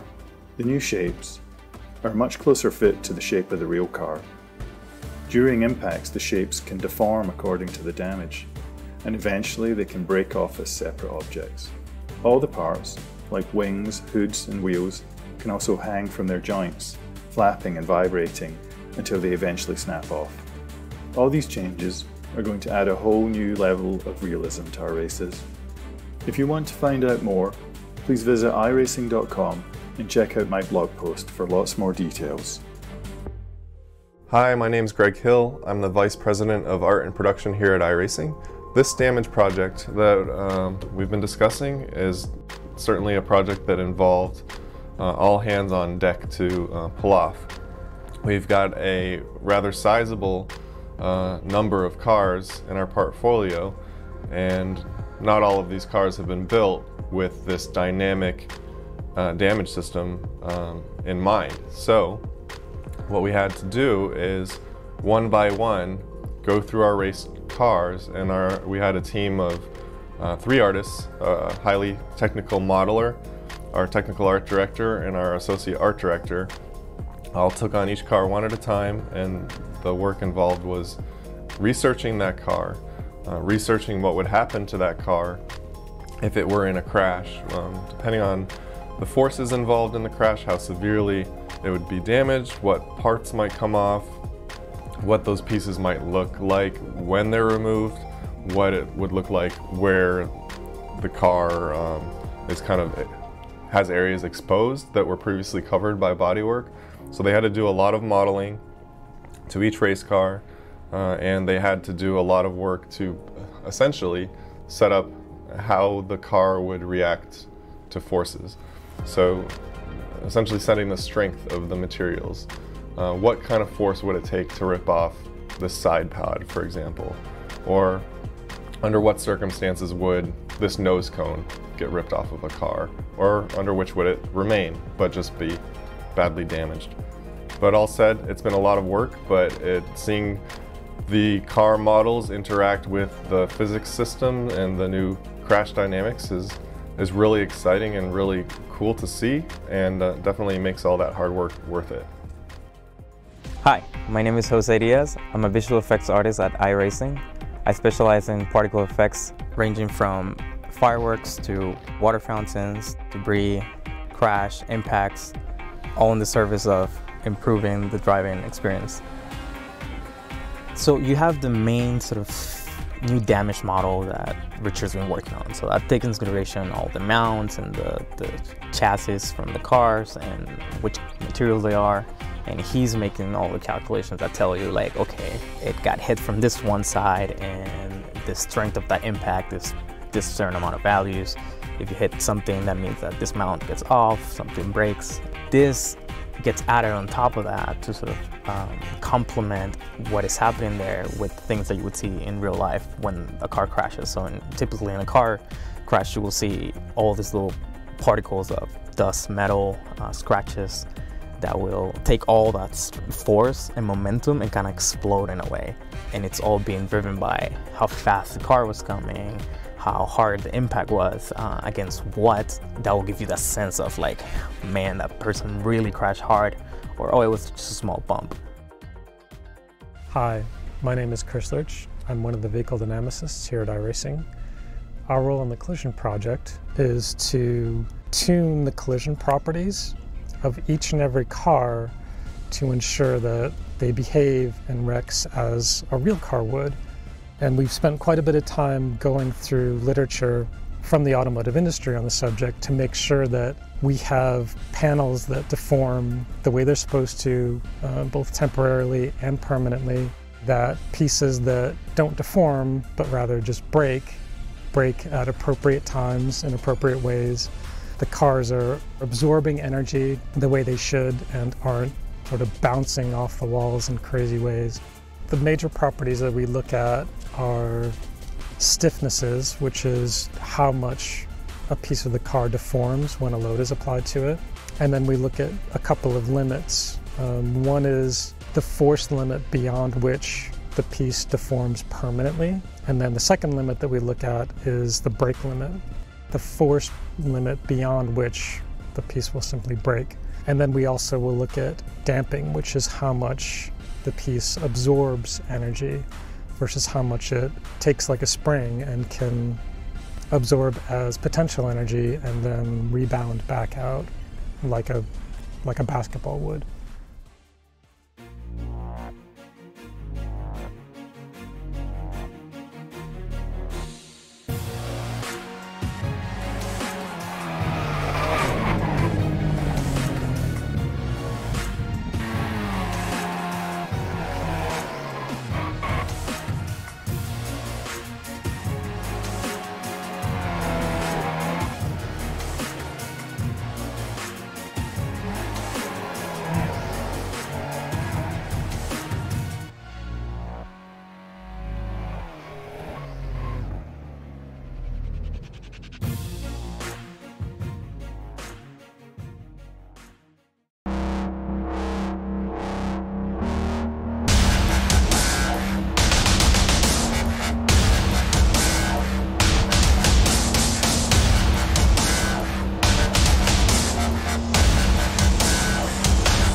Welcome back to the World GT Championship, race 3 of the evening, live on the iRacing Esports Network, being broadcasted by Apex Racing TV. I'm Sam Fitzpatrick, alongside me is Andrew Woodhouse with Sam Cooman once again on the cameras. And Andrew, we just saw once again a absolutely crazy race. I'm still trying to make sense of it. It was absolutely incredible. Never seen anything like that before. Hopefully we won't see those scenes in that form at least. Hopefully we'll see it's in more clean action with overtaking and whatnot in race 3 of the evening. But yes, should be a very good one. We've got a bit of a mixed up grid. Difficult to call who's going to end up on top.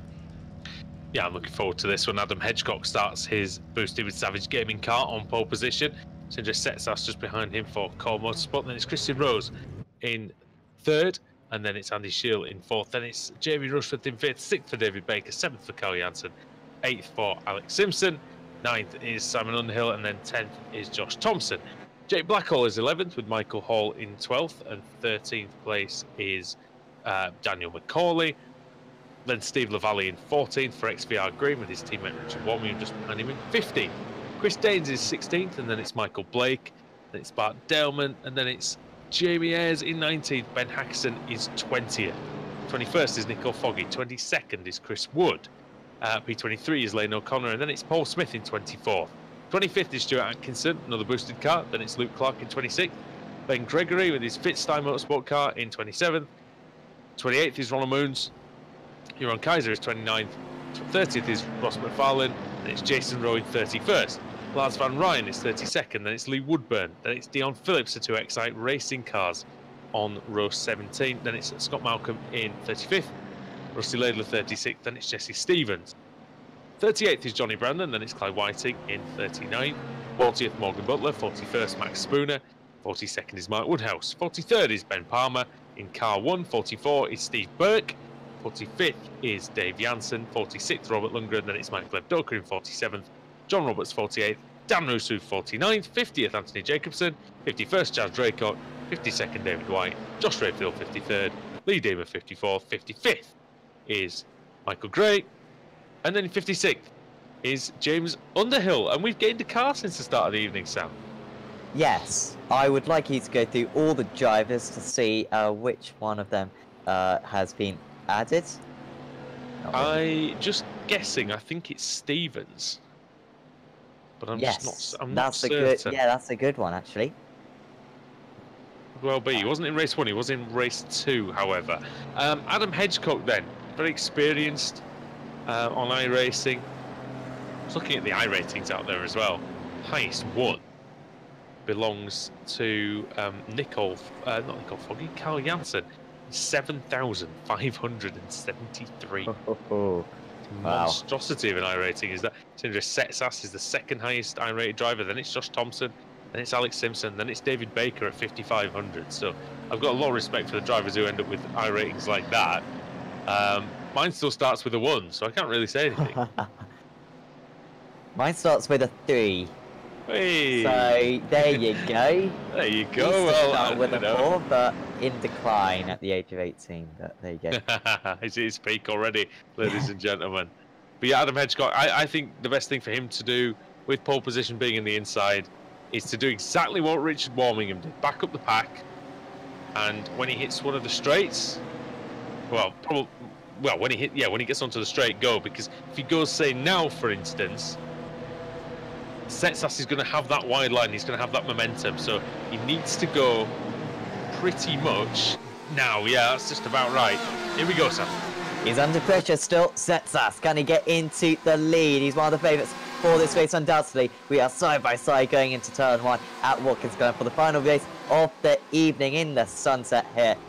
So around the outside goes Setsas. That's a brilliant run from him. And he's taken the lead already. That's exactly what he needed to do. Now, can he pull away from the likes of Christian Rose, Andy Shield, Jamie Rushworth, all the CQR drivers, Alex Simpson as well will be near the front, and Dave Baker as well will head into the carousel. Still caught to call who's going to end up on top, because Setsas is under big pressure from Hedgecock. But all the drivers are a little bit restricted in their movement because it's side by side all the way down the field. Rose going round the outside. He's going to try to go up into the lead, but second place might just be good enough for him at the moment. He's going to have a chance into the chute. Just about holds off for now. Also, Dave Baker just getting ahead of Jamie Rushworth as well. It's really close, just behind.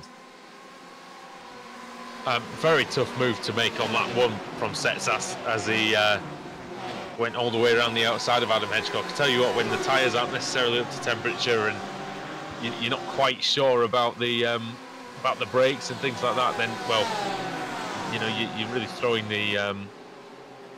Really just throwing it out there, and Setsas fantastic job. And now Christian Rose has got through in second place, which again bolsters the CQR challenge against Setsas in the core car. Oh, yeah. Spinner! It's a Porsche.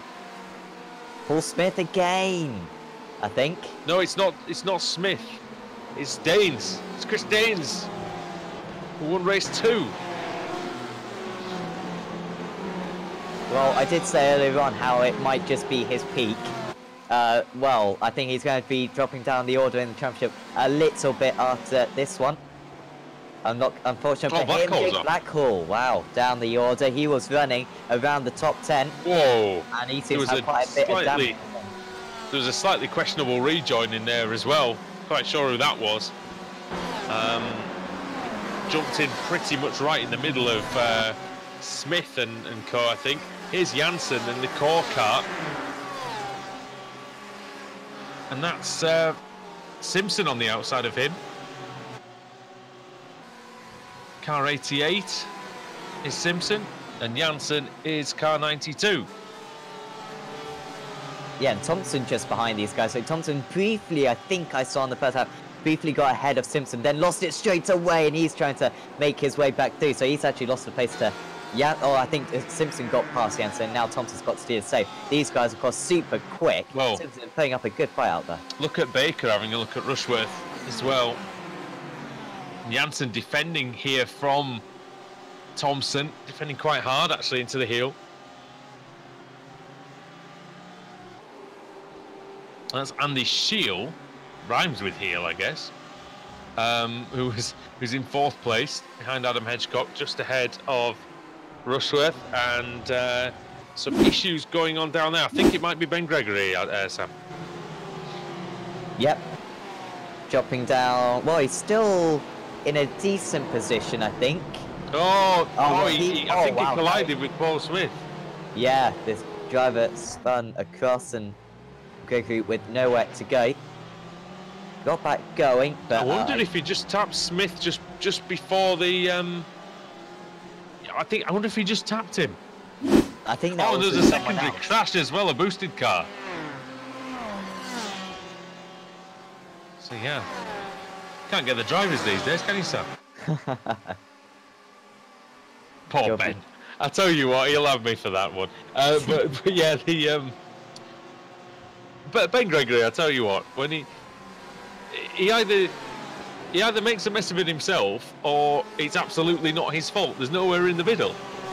Well, yeah, of course, in the last race, it was a combination, wasn't it? He spun it, was unscathed, and then, then was Dofer in the air. Got back to a decent place, so in the top 30.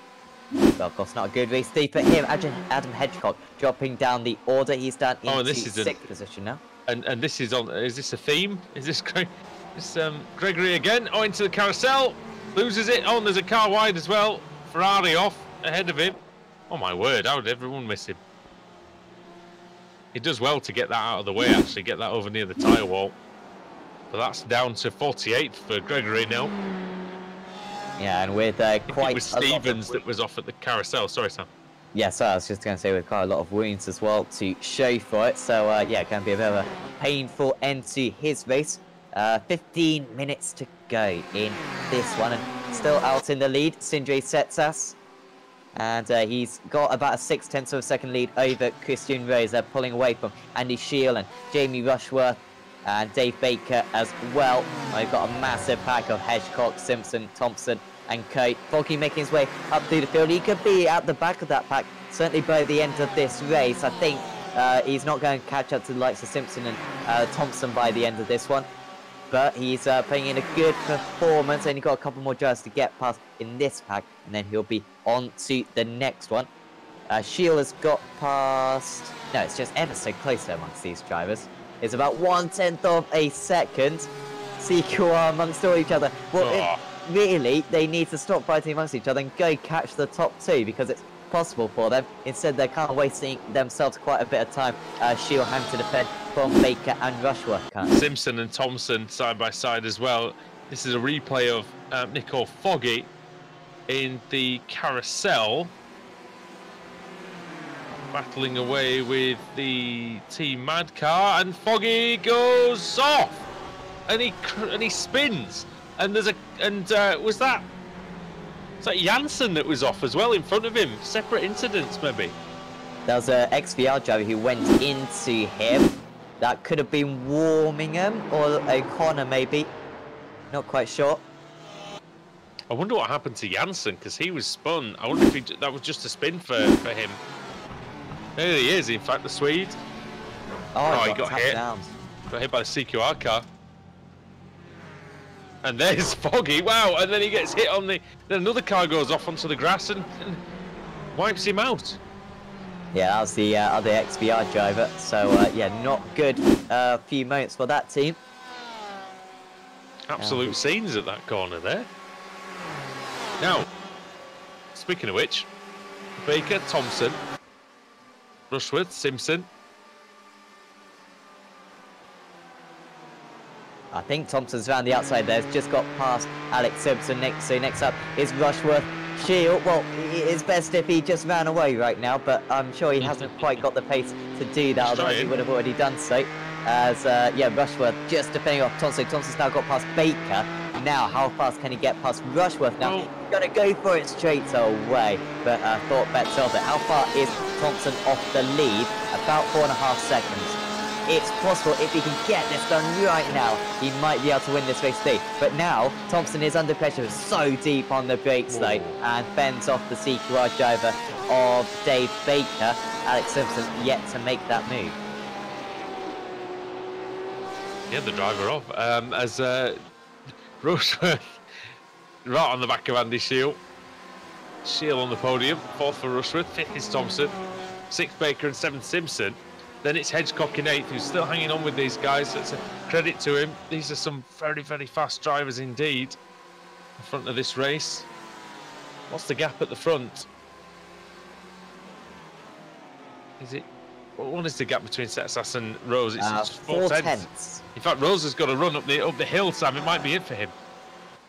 Yeah, I didn't realise that they were quite so soon up the straight. So he's got plenty of time to close in the slipstream. Now, these two don't fight because there's a charging brigade just behind, and they will take any opportunity they've got. Instead, they're going to lose themselves, though, doesn't he? Absolutely, but waiting until the last couple of laps. Well, waiting until the last couple of laps could be... Yeah, but he thinks he's quick enough. He thinks he's quick enough to get through and get away, maybe. Well, if he can get away, I just feel as though Setsas, though, is so quick that even if he does make the move, Rose, then he'll be overtaken straight away. Hang on, there's a crash. Oh, there's a crash, and it's Thompson. And Rushworth. Now then. What happened? What on earth happened? Thompson and Rushworth offered the shoot again. The shoot has been a problem area tonight. This is into the carousel. Thompson just minding his own business. What happens here? Is there a bit of contact in front? Yes, there is. That's Shield into Rushworth, and then Thompson checking up, seeing the carnage, gets it from behind. I think Thompson was so desperate to avoid the car spinning on the outside, he just ignored the cars on the inside. I don't think you can blame whoever the CQI... He just got hit up the arse, really, didn't he, when he was... he did the right thing, did Josh, and that's one thing he's got a lot better at, is he saw the danger there, and he really did just try and give himself the best possible chance to get through unscathed, and then he got hit. I'm not sure who it was who hit him, but I suppose it doesn't really matter, because like you say, it wasn't their fault regardless. I think it might have been Baker actually with hearing, because there's some damage on the front of the CQR race hub car. Well, it's really opened up the race for the top two, so despite their fights, and they should still be okay. They've still got 4 seconds, of course. I just think, you know, at this point in the race, is it really worth going for the move if you're so much quicker? Leave it till the last 3 laps or so when you're guaranteed not to be caught, because Shield is very quick behind, holding up Baker a little bit, really close between those two. But Shield's probably got some damage from, you know, he might have a little bit of damage. Yeah, very possible. And I think, you know, potentially Shield might have to look back instead of forward, because depending on who emerges out of this battle, there's still nearly half the race to go. So if I mean, there's some quick drivers here, even though they are thinning the herd, so to speak, at the front. Yeah, definitely. And look at, I've just noticed as well, Ben Hackerson and Bart Dowman have gone to the back of this group. Yeah, I was just trying to work out there. How is Hall in 4th? I don't remember. I've no idea, to be honest. Because I swear he was like 10, and then we had that crash, and now he's 4th. He must have absolutely just floored it through that carnage and gained a few places, because no way was he ahead of Simpson at one point, and Simpson has been really quick in this race. He was ahead of Simpson, yeah. Are you sure? I thought he was behind him. Well, I believe he was ahead of Alex anyway, I think. Yeah, I think he was always just behind Shield. But yeah, I mean, it's still a fantastic performance. But he's under pressure now from Dave Baker. This is CQR stable, mates. So what we're going to see here, we're going to see the move from Baker. Maybe they are, maybe they aren't. Maybe they're just blocking the track so Simpson can't get through. And I think that is the case. Oh, the massive wiggle. He's going to lose it. Has he lost it? Great save. No, he hasn't. Brilliant stuff from Hall to keep it on the island and stay in this race. Simpson up to 5th. And then Baker up to 4th. Ball down into 7th now. Macaulay taking advantage of that. Well, that's annoying because he wasn't under particular pressure there. It wasn't as though Baker was going to go for the move. Oh, problem for Ben Palmer. He's dropping way down the order. He was in about 18th place, I think, and car won. Well, not Ichiban on this occasion, I think. Let's have a look. What happens to Palmer here? Does he go for it on the Ferrari? He does. Oh, and he runs out. Oh, he gets on the grass. He gets the rear on the grass, and of course, the Porsche is it's a little heavy on the rear, isn't it? So if he gets on the grass, there's not much you can do. Yeah, definitely. That's such a painful one because the grip out there so far I've seen today is very at a premium on the outside of that corner. And there's almost a little bit of contact afterwards as well. That was very unnecessary there. Well, I think Palmer's having trouble controlling the car, to be honest. Yeah, Chaz just seemed to maybe stay behind him a little bit too long, trying to get as much slipstream as possible. No, we have to talk about Chaz Draycott very, very quickly. Oh, well, in fact, we don't, because there's a battle for the lead. Up the inside around the outside for Rose. And this is the time that he's going to try and make hay now. Sam, he's going to have a go, but look at the late braking by Setsas. He cuts across. He's desperate. That advantage. Oh, he's on the grass. Oh, he's going to have to go defensive again. Almost trying to go for the dummy there was Rose, but there just wasn't enough room on the inside. And now trying to get the cut back really early on the power. Does he have to lift off? No, he pretty much nailed that one. And look at the extra speed he's got down the straight. Now into this next one. He looks to the inside, does Rose, but once again, the slight defense there from Sindri Setsas. He's really desperate to stay in the race lead. He's fending off any attack. They are maintaining that 4-second gap, so at the moment this fighting isn't going to cost them. Shield is really not got much pace over these guys, maybe a 10th or so per lap when they're not fighting. So these guys, to be fair, should be okay to fight for the last 5 minutes of this one. Yeah, tremendous stuff by Setsas. He's very experienced. He knows exactly what's up. He knows exactly what to do out there.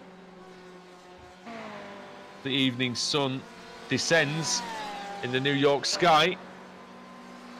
Tell you what, Dan McCauley, fastest man on that lap, 1:39.9. The only man under 1 minute 40.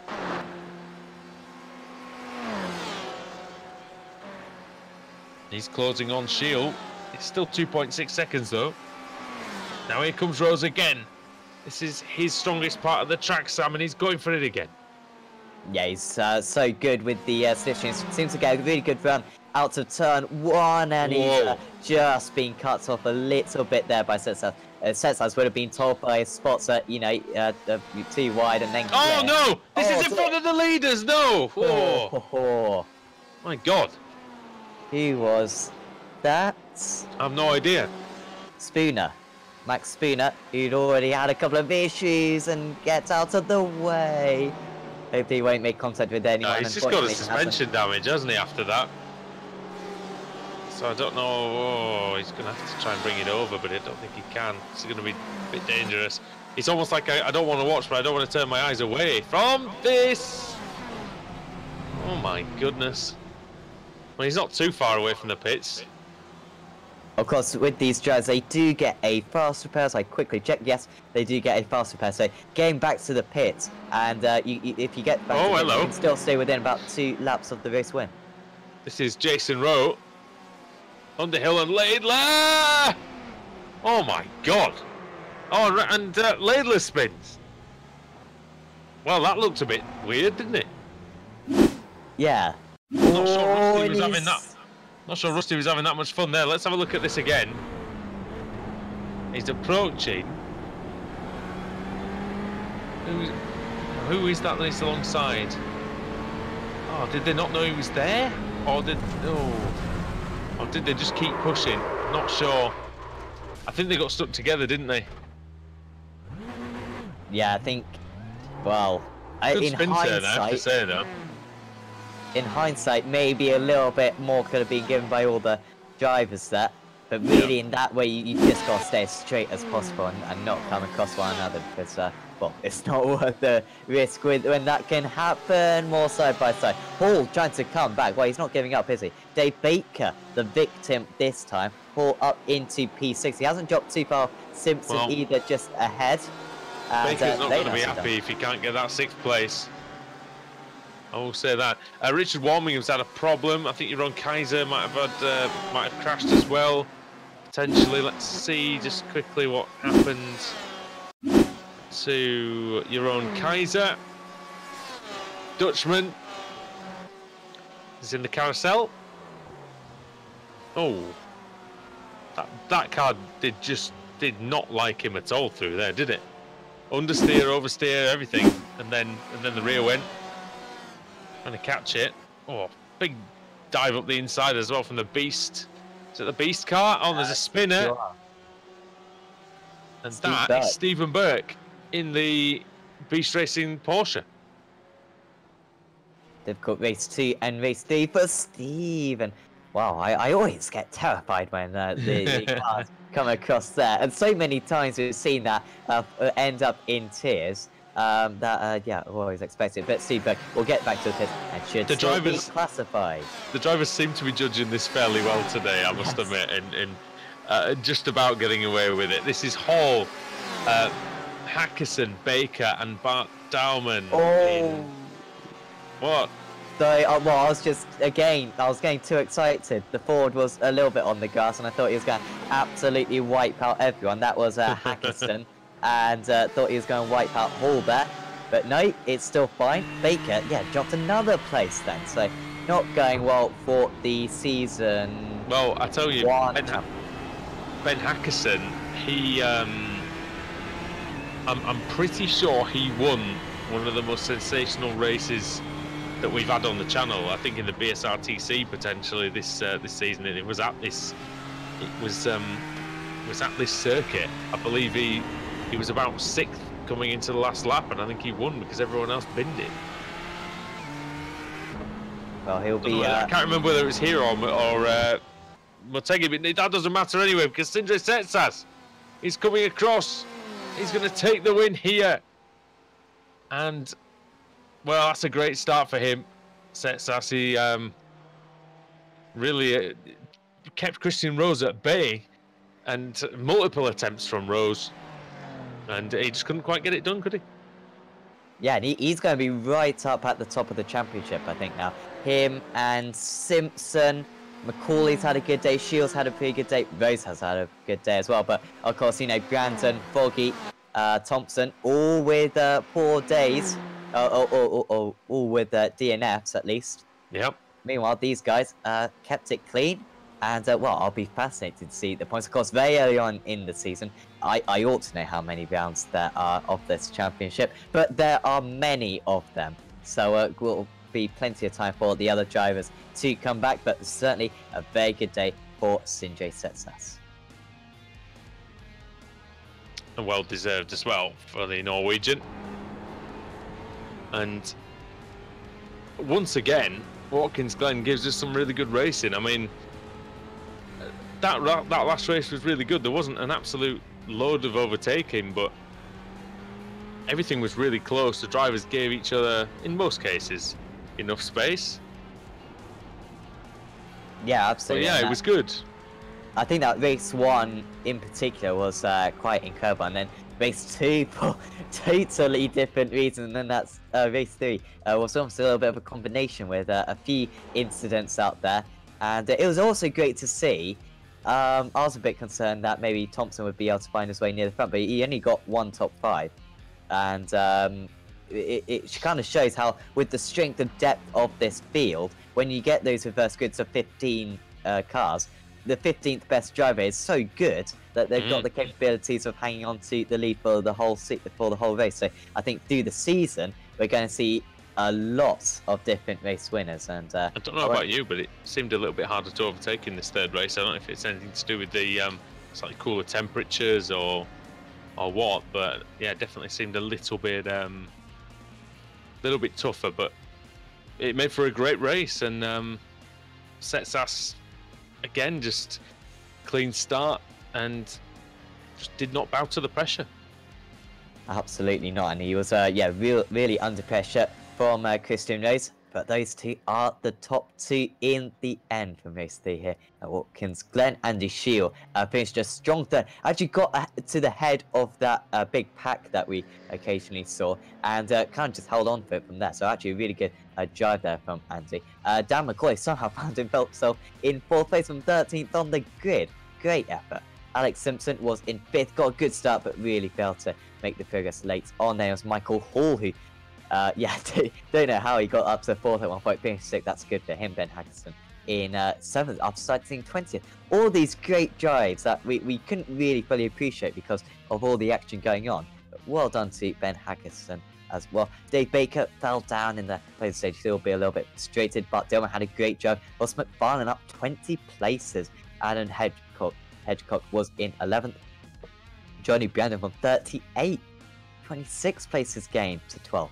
Dion Phillips was 13th. There was Chris Wood, Michael Blake, Luke Clark, Jamie Ayres, Michael Abdoka, Lane O'Connor, and Dave Janssen running out the top 20. Janssen, in fact, started from 45th himself. There was Moons, Rushworth, Woodhouse, Butler, Kaiser, Blackhawk, Lundgren, Malcolm. Good result for Scott there. Underhill and Roy in 30th. And then Rayfield, White, Gregory, Thompson, who of course had the issue. Still only 53 seconds behind. Really does confuse me, this fast repair. Lars Van Rijn was in 35th. Rusty Laidler, and then it was Steve Burke, Ben Palmer, Chaz Jaycott, and James Underhill rounding out the top 40. There's Dan Rusu, Paul Smith, Clyde Whiting, Chris Danes, and then the drivers 1 lap down. Dima, and wow, there were a lot of drivers 1 lap down. Dima, Warmingham, Atkinson, Roberts, and Jacobson. 2 laps down. Spooner, more than 2 laps down. Foggy, Lavelli, Janssen, Gray, Woodburn, and Stevens. 56 drivers. It was great to see so many drivers out there, and hopefully we'll have a couple to talk to in the next couple of minutes, and we do have plenty. Who are we going to get? I think Josh Thompson, of course, race 1 winner, we will have a chat with. And Josh, well done out there. You're really strong in qualifying once again, and really strong in that race 1. Yeah, must have just been delighted with the pace. Were you at all surprised? Because media day, again, you were super strong. But, you know, half a second in qualifying. I imagine everyone else on the grid would love to know what you're doing. I don't even know, to be honest. I'm surprising myself every time I qualify at the moment. Like, I've never been a hot lapper. I've always thought I'd been better over race distance, but I don't know. I've just clicked with a GT, especially with a Ford. I just feel like I can just ring it out that one perfect lap more than like once every week or something like that. So I'm quite happy with that because obviously from the F1 car I could never do qualifying, and now qualifying is my stronger trait. So it's quite a nice improvement. Yeah, definitely. And in race 2, you started quite far down. I think it was like 22nd place. Finished in the top 10 though after all the carnage. Were you nearly involved in any of those crashes? Because it was very much kind of just luck of the draw. Yeah, both of them I was quite lucky. I think I used my good luck card in them two, to be honest. But yeah, I think the first one, the car, I don't know who it was, got rolled over. As it landed on the left side, so I had to check up, go on the grass to avoid it. So I think I dropped 2 places because of that, but I'd rather drop 2 than not finish or have to come in. The second one, lucky enough, I was enough over to the left because I knew that if he was someone who has to get unlapped, they'd do back down the middle. So I just kept my eyes open. Lucky enough, the car went past me and hit the cars in front of me who were in the middle. But lucky enough, I think they hit your own, and he went right instead of left, which was a bit of a blessing in disguise, really. Yeah, absolutely. And of course, the racing out there in that second race in particular, and also race 3 as well, it was ever so close. It's so difficult to kind of make a move and then make it stick because, you know, you get past one driver and then all of a sudden you've still got 4 ahead of you. And it's very easy to be re-overtaken, even, you know, as fast as you were. I don't think I had a massive pace advantage. I think I just gel with the car. I think that's the main crucial thing. I've got confidence in the car from the amount of laps I've done in it for Pro Series. So that's always nice. The racing, yeah, it's so close. Cars are so evenly matched. Obviously, the Porsche is a bit slow in a straight line, but then it'll go somewhere else. The Porsche will be the better car and vice versa. So you're going to have it where it is just so close. And Watkins, GT3 was a lot easier to overtake, I'd say, from back to back in the 2 seasons. So I think with this, it was more about just waiting for the mistake, using the opportunity of the strengths of the car more. So the Ford, I knew I had, with my set especially, I had a little bit extra in a straight line to help me get past them on the back straight into the carousel, which I could do most of the time. And that was my main overtaking opportunity. Yeah, we certainly saw you pull off that move a lot of the time. Before we let you go, Josh, anyone you'd like to thank? Yeah, you guys for the great broadcast, first one on the esports network. So it's awesome to see the series. Got this Race Hub and everyone at CQR, especially all the teams. So thank you to all those guys for having me in the team this season under the title sponsor. Everyone at Nirvana, I couldn't do what I do without them. So massive thanks to them and Thrustmaster, Grand Field Simulation, and Freem UK. Thanks, Josh. We will see you Thursday or Wednesday, even potentially. I'm not sure. Wednesday Le Mans series probably, but I don't know if you guys are broadcasting that anymore. So I was very wrong last week. I was 2 weeks off. 2 weeks off. Yeah, actually. Yeah, so you'll probably see me on Wednesday because I'd like to do the Le Mans series stuff for practice. But Thursday BSR Radical, I'm not a fan. Don't blame you. See you then. See you later, guys. Bye. I'll let you take this one. Woody, who would you like to have a chat with? I think we'll get Christian. I think he had a pretty strong. You there? Well, Christian Rose joins us in the commentary box. Christian, it's always good to chat to you, mate, and even better after a pretty solid night. Yeah, no, it certainly went better than expected. That last lap in Q really helped me. Just that improving by 3/10 put me up by like 11 positions or something. It was so close at the front. It's just unbelievable. What did you think when you saw qualifying and you saw just how close it all was? And were you quite intimidated? Did it make you more excited? Intimidated and excited because the quality level has gone up so much that everyone seems to be so much closer in the GTE cars as opposed to the GT3s. you know, a lot of people have put a lot of time and effort into getting these fast setups, and yeah, you really have to leave everything out on the track to get a good result. Do you think that's why we saw quite a lot of drivers making unforced errors tonight, because they're really trying to extract the tiniest extra amount of performance out of the car itself, out of the setup? Oh, for sure. You know, especially as opposed to previous seasons where we've had the GT3s, there's been ABS as well, whereas in these cars we don't have that liberty. So, you know, it's just so much easier to lock up now, and the cars are just that tiny bit more sensitive, and you know, you're really dancing with the steering wheel to, you know, to get that optimum line and drive out the corner. What was it like in terms of the first lap? Because that's usually pretty difficult here, even after the rolling start. Yeah, you know, you're really trying to get yourself into a single file sort of order up through the S's and onto the back straight. And the slipstream effect is massive. So if you can get yourself right behind someone else, you're going to have a good chance to try and at least attempt to make an overtake into the carousel. Thankfully with the Porsche, you know, when we're punching the hole, we're not that quick, but when we're stuck behind a nice car, it gives us that little edge. Yeah, it seemed like the Ford had a little bit of a advantage maybe in the straights. Is that something you'll have to look at for the next round? Yeah, for sure. You know, I think each car has its advantages and its disadvantages, but also it's down to driver preference really as to what they pick. I really like the Porsche. I think the front end on it is fantastic, and that's what I like in this car. So yeah, we'll try and find some more miles per hour at the end of the straight with the setup soon. All right. Well, we look forward to seeing how you get on with that. And just if you want to give a shout out to the team and the sponsors or whoever you like, really, before we let you go. Yeah, everyone at CQR, Market Race Hub, you support yourselves and some Mortal. Perfect. Nice. Short and sweet. Thank you very much, Christian. Thank you. Take care. Cheers, mate. We've also got Sinjay Setsas with us, of course, race 3 winner. Well done out there, Sinjay. Your battle with Christian Rose was absolutely awesome. Did you feel like if you lost that lead, then it would be race over? Because you were really fending him off very impressively.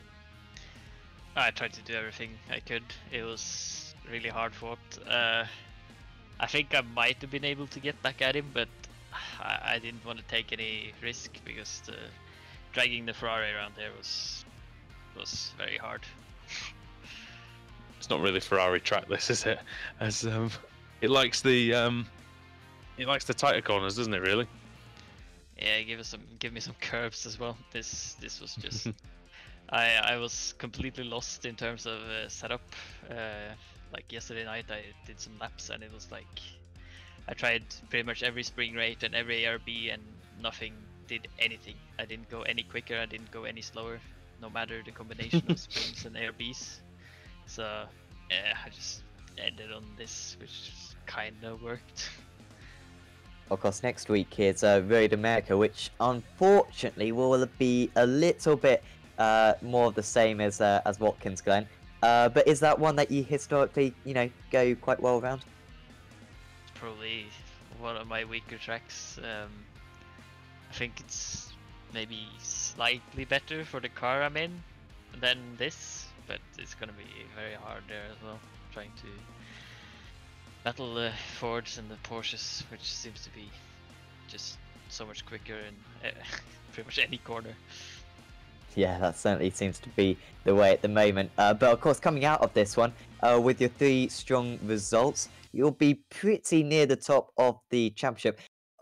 Are you kind of aiming for maybe the championship or like a certain position in the championship? And are you planning on kind of playing the points game and trying to just get yourself as high up in the championship as possible?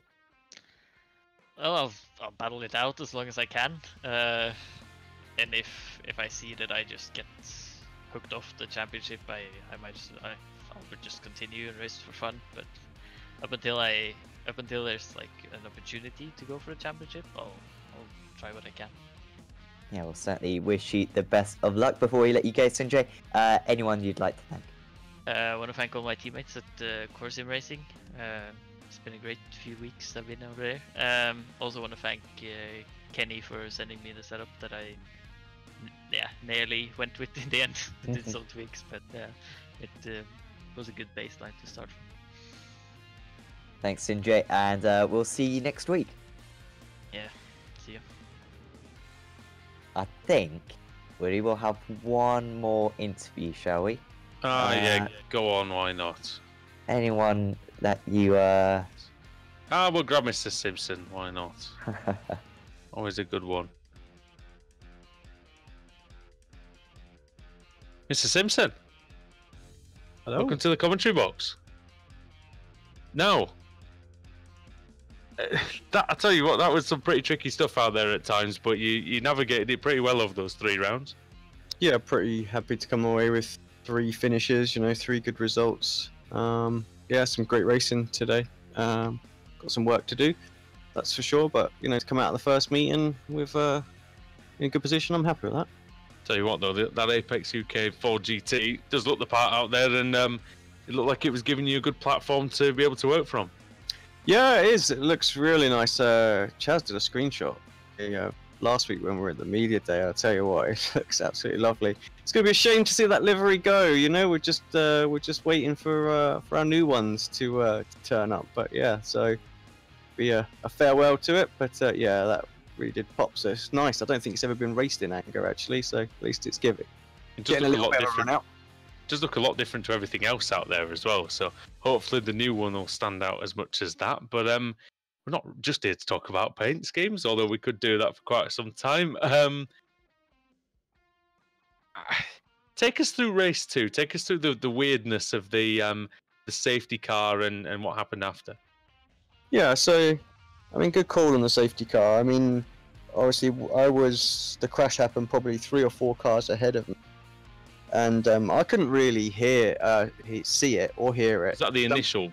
Yeah, exactly. Someone just called it on the chat, and I just checked up, slammed the anchors on. I didn't know where it was. Spotted Gregory, and I sort of made a dart to the right, just enough room to slip by, and yeah, I got away with that unscathed. So, and then of course, unfortunately, we had the issue with sort of the phantom car, if you would have it, and I think it hit your own, and your own then hit me, which gave me a 4x. So that was a bit of a kicker to take that, because obviously that's the bonus points gone from just something like that. I know a lot of other people. Did you have 0 then until that? Exactly, until that point. But it's kind of well, they're gone now, so that's that. So yeah, it's a bit of a shame to have that. So looking back at the points, there's some few there that would have been nice. But yeah, I mean, I've seen the replay, obviously the carnage that carried on after I cleared that accident. So yeah, it was definitely the right call. And then yeah, it was just a shame with that other one. But race 2 was a good race. I enjoyed that one as well. Again, just coming through the pack. Again, limited time in the car still. So obviously at Autosport this weekend. So I literally just jumped in at 7:15 tonight, and I was like, right, let's go see what we can do. So well, it's nice when it's nice when you're at the front for all 3 races really after the reverse grid and things like that, because you barely got that on Thursday nights, didn't you? No, exactly. Yeah, it was nice. It was nice for the spins to keep me there or thereabouts as well. I mean, I know we can get some larger ones, but they're not quite as large as they have been previous seasons. So yeah, as long as I can sort of be relatively well placed, we should have a chance at some good results every week. As far as I'm aware, Sam did receive your money that you sent him. So, there we go. We do not endorse corruption here on Apex Racing TV. Well, not much anyway. Well, I'm going to ask for a refund anyway. I never got put on poll. I mean, well, it was like half a job, really, wasn't it? Exactly. Just very quickly before we let you go, you obviously you do wear many hats as the team principal of Apex UK, Apex TV, running Apex TV as well. It's pretty fun to have us making a start on the iRacing Esports Network as well. Yeah, it's a good point actually. Yeah, first time World GT's been on the eSport network, and there was quite a few people tuning in tonight. So yeah, it's great to see. Good exposure for the league, good exposure for us as a as a crew.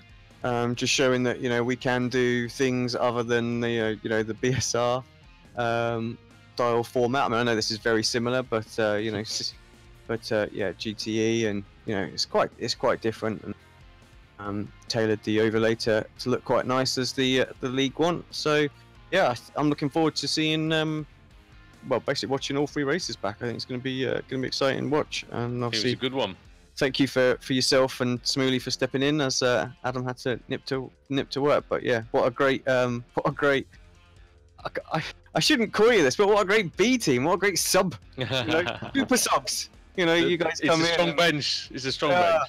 It's pretty awesome. So yeah, and thanks, let's say Smooley, and thanks to Sam, who's going to be a regular in the series. Well, Mr. Kumo was, I think, star of the show, because I mean, I'll be honest with you, it was going to be me doing the cameras, and 55 cars. I think staying away from that is maybe a little bit of a, was a good thing, because Sam's done a hell of a job. So yeah, we do have to mention that, even though he won't mention it himself. So, Alex, thank you very much as usual.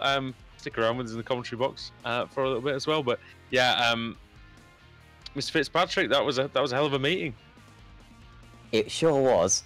Pretty much had everything, didn't it? It had great racing, we had controversy, some things that we've never seen before, and yeah, absolutely fantastic. And what a good season this is going to be. If we didn't know already with the competitiveness, very difficult to call the championship at this point, certainly. So, don't forget as well that Adam Bass should be back for next week. So yes. Here is dulcet tones on the microphone instead of me, most likely. So, which is a shame, because I really enjoyed this. But yeah, we'll give him his job back, shall we? Yeah. So yeah, certainly do tune in for next week. It should be back on the iRacing Esports Network. And yeah, thanks for tuning in. 100+ viewers for the majority of the time. Very much appreciate it. And of course, if you do enjoy this broadcast, do check out Apex Racing TV as well on YouTube and our Facebook page as well. But for now, from me and from Andrew and from Sam as well, we'll say goodbye, and we'll see you next time.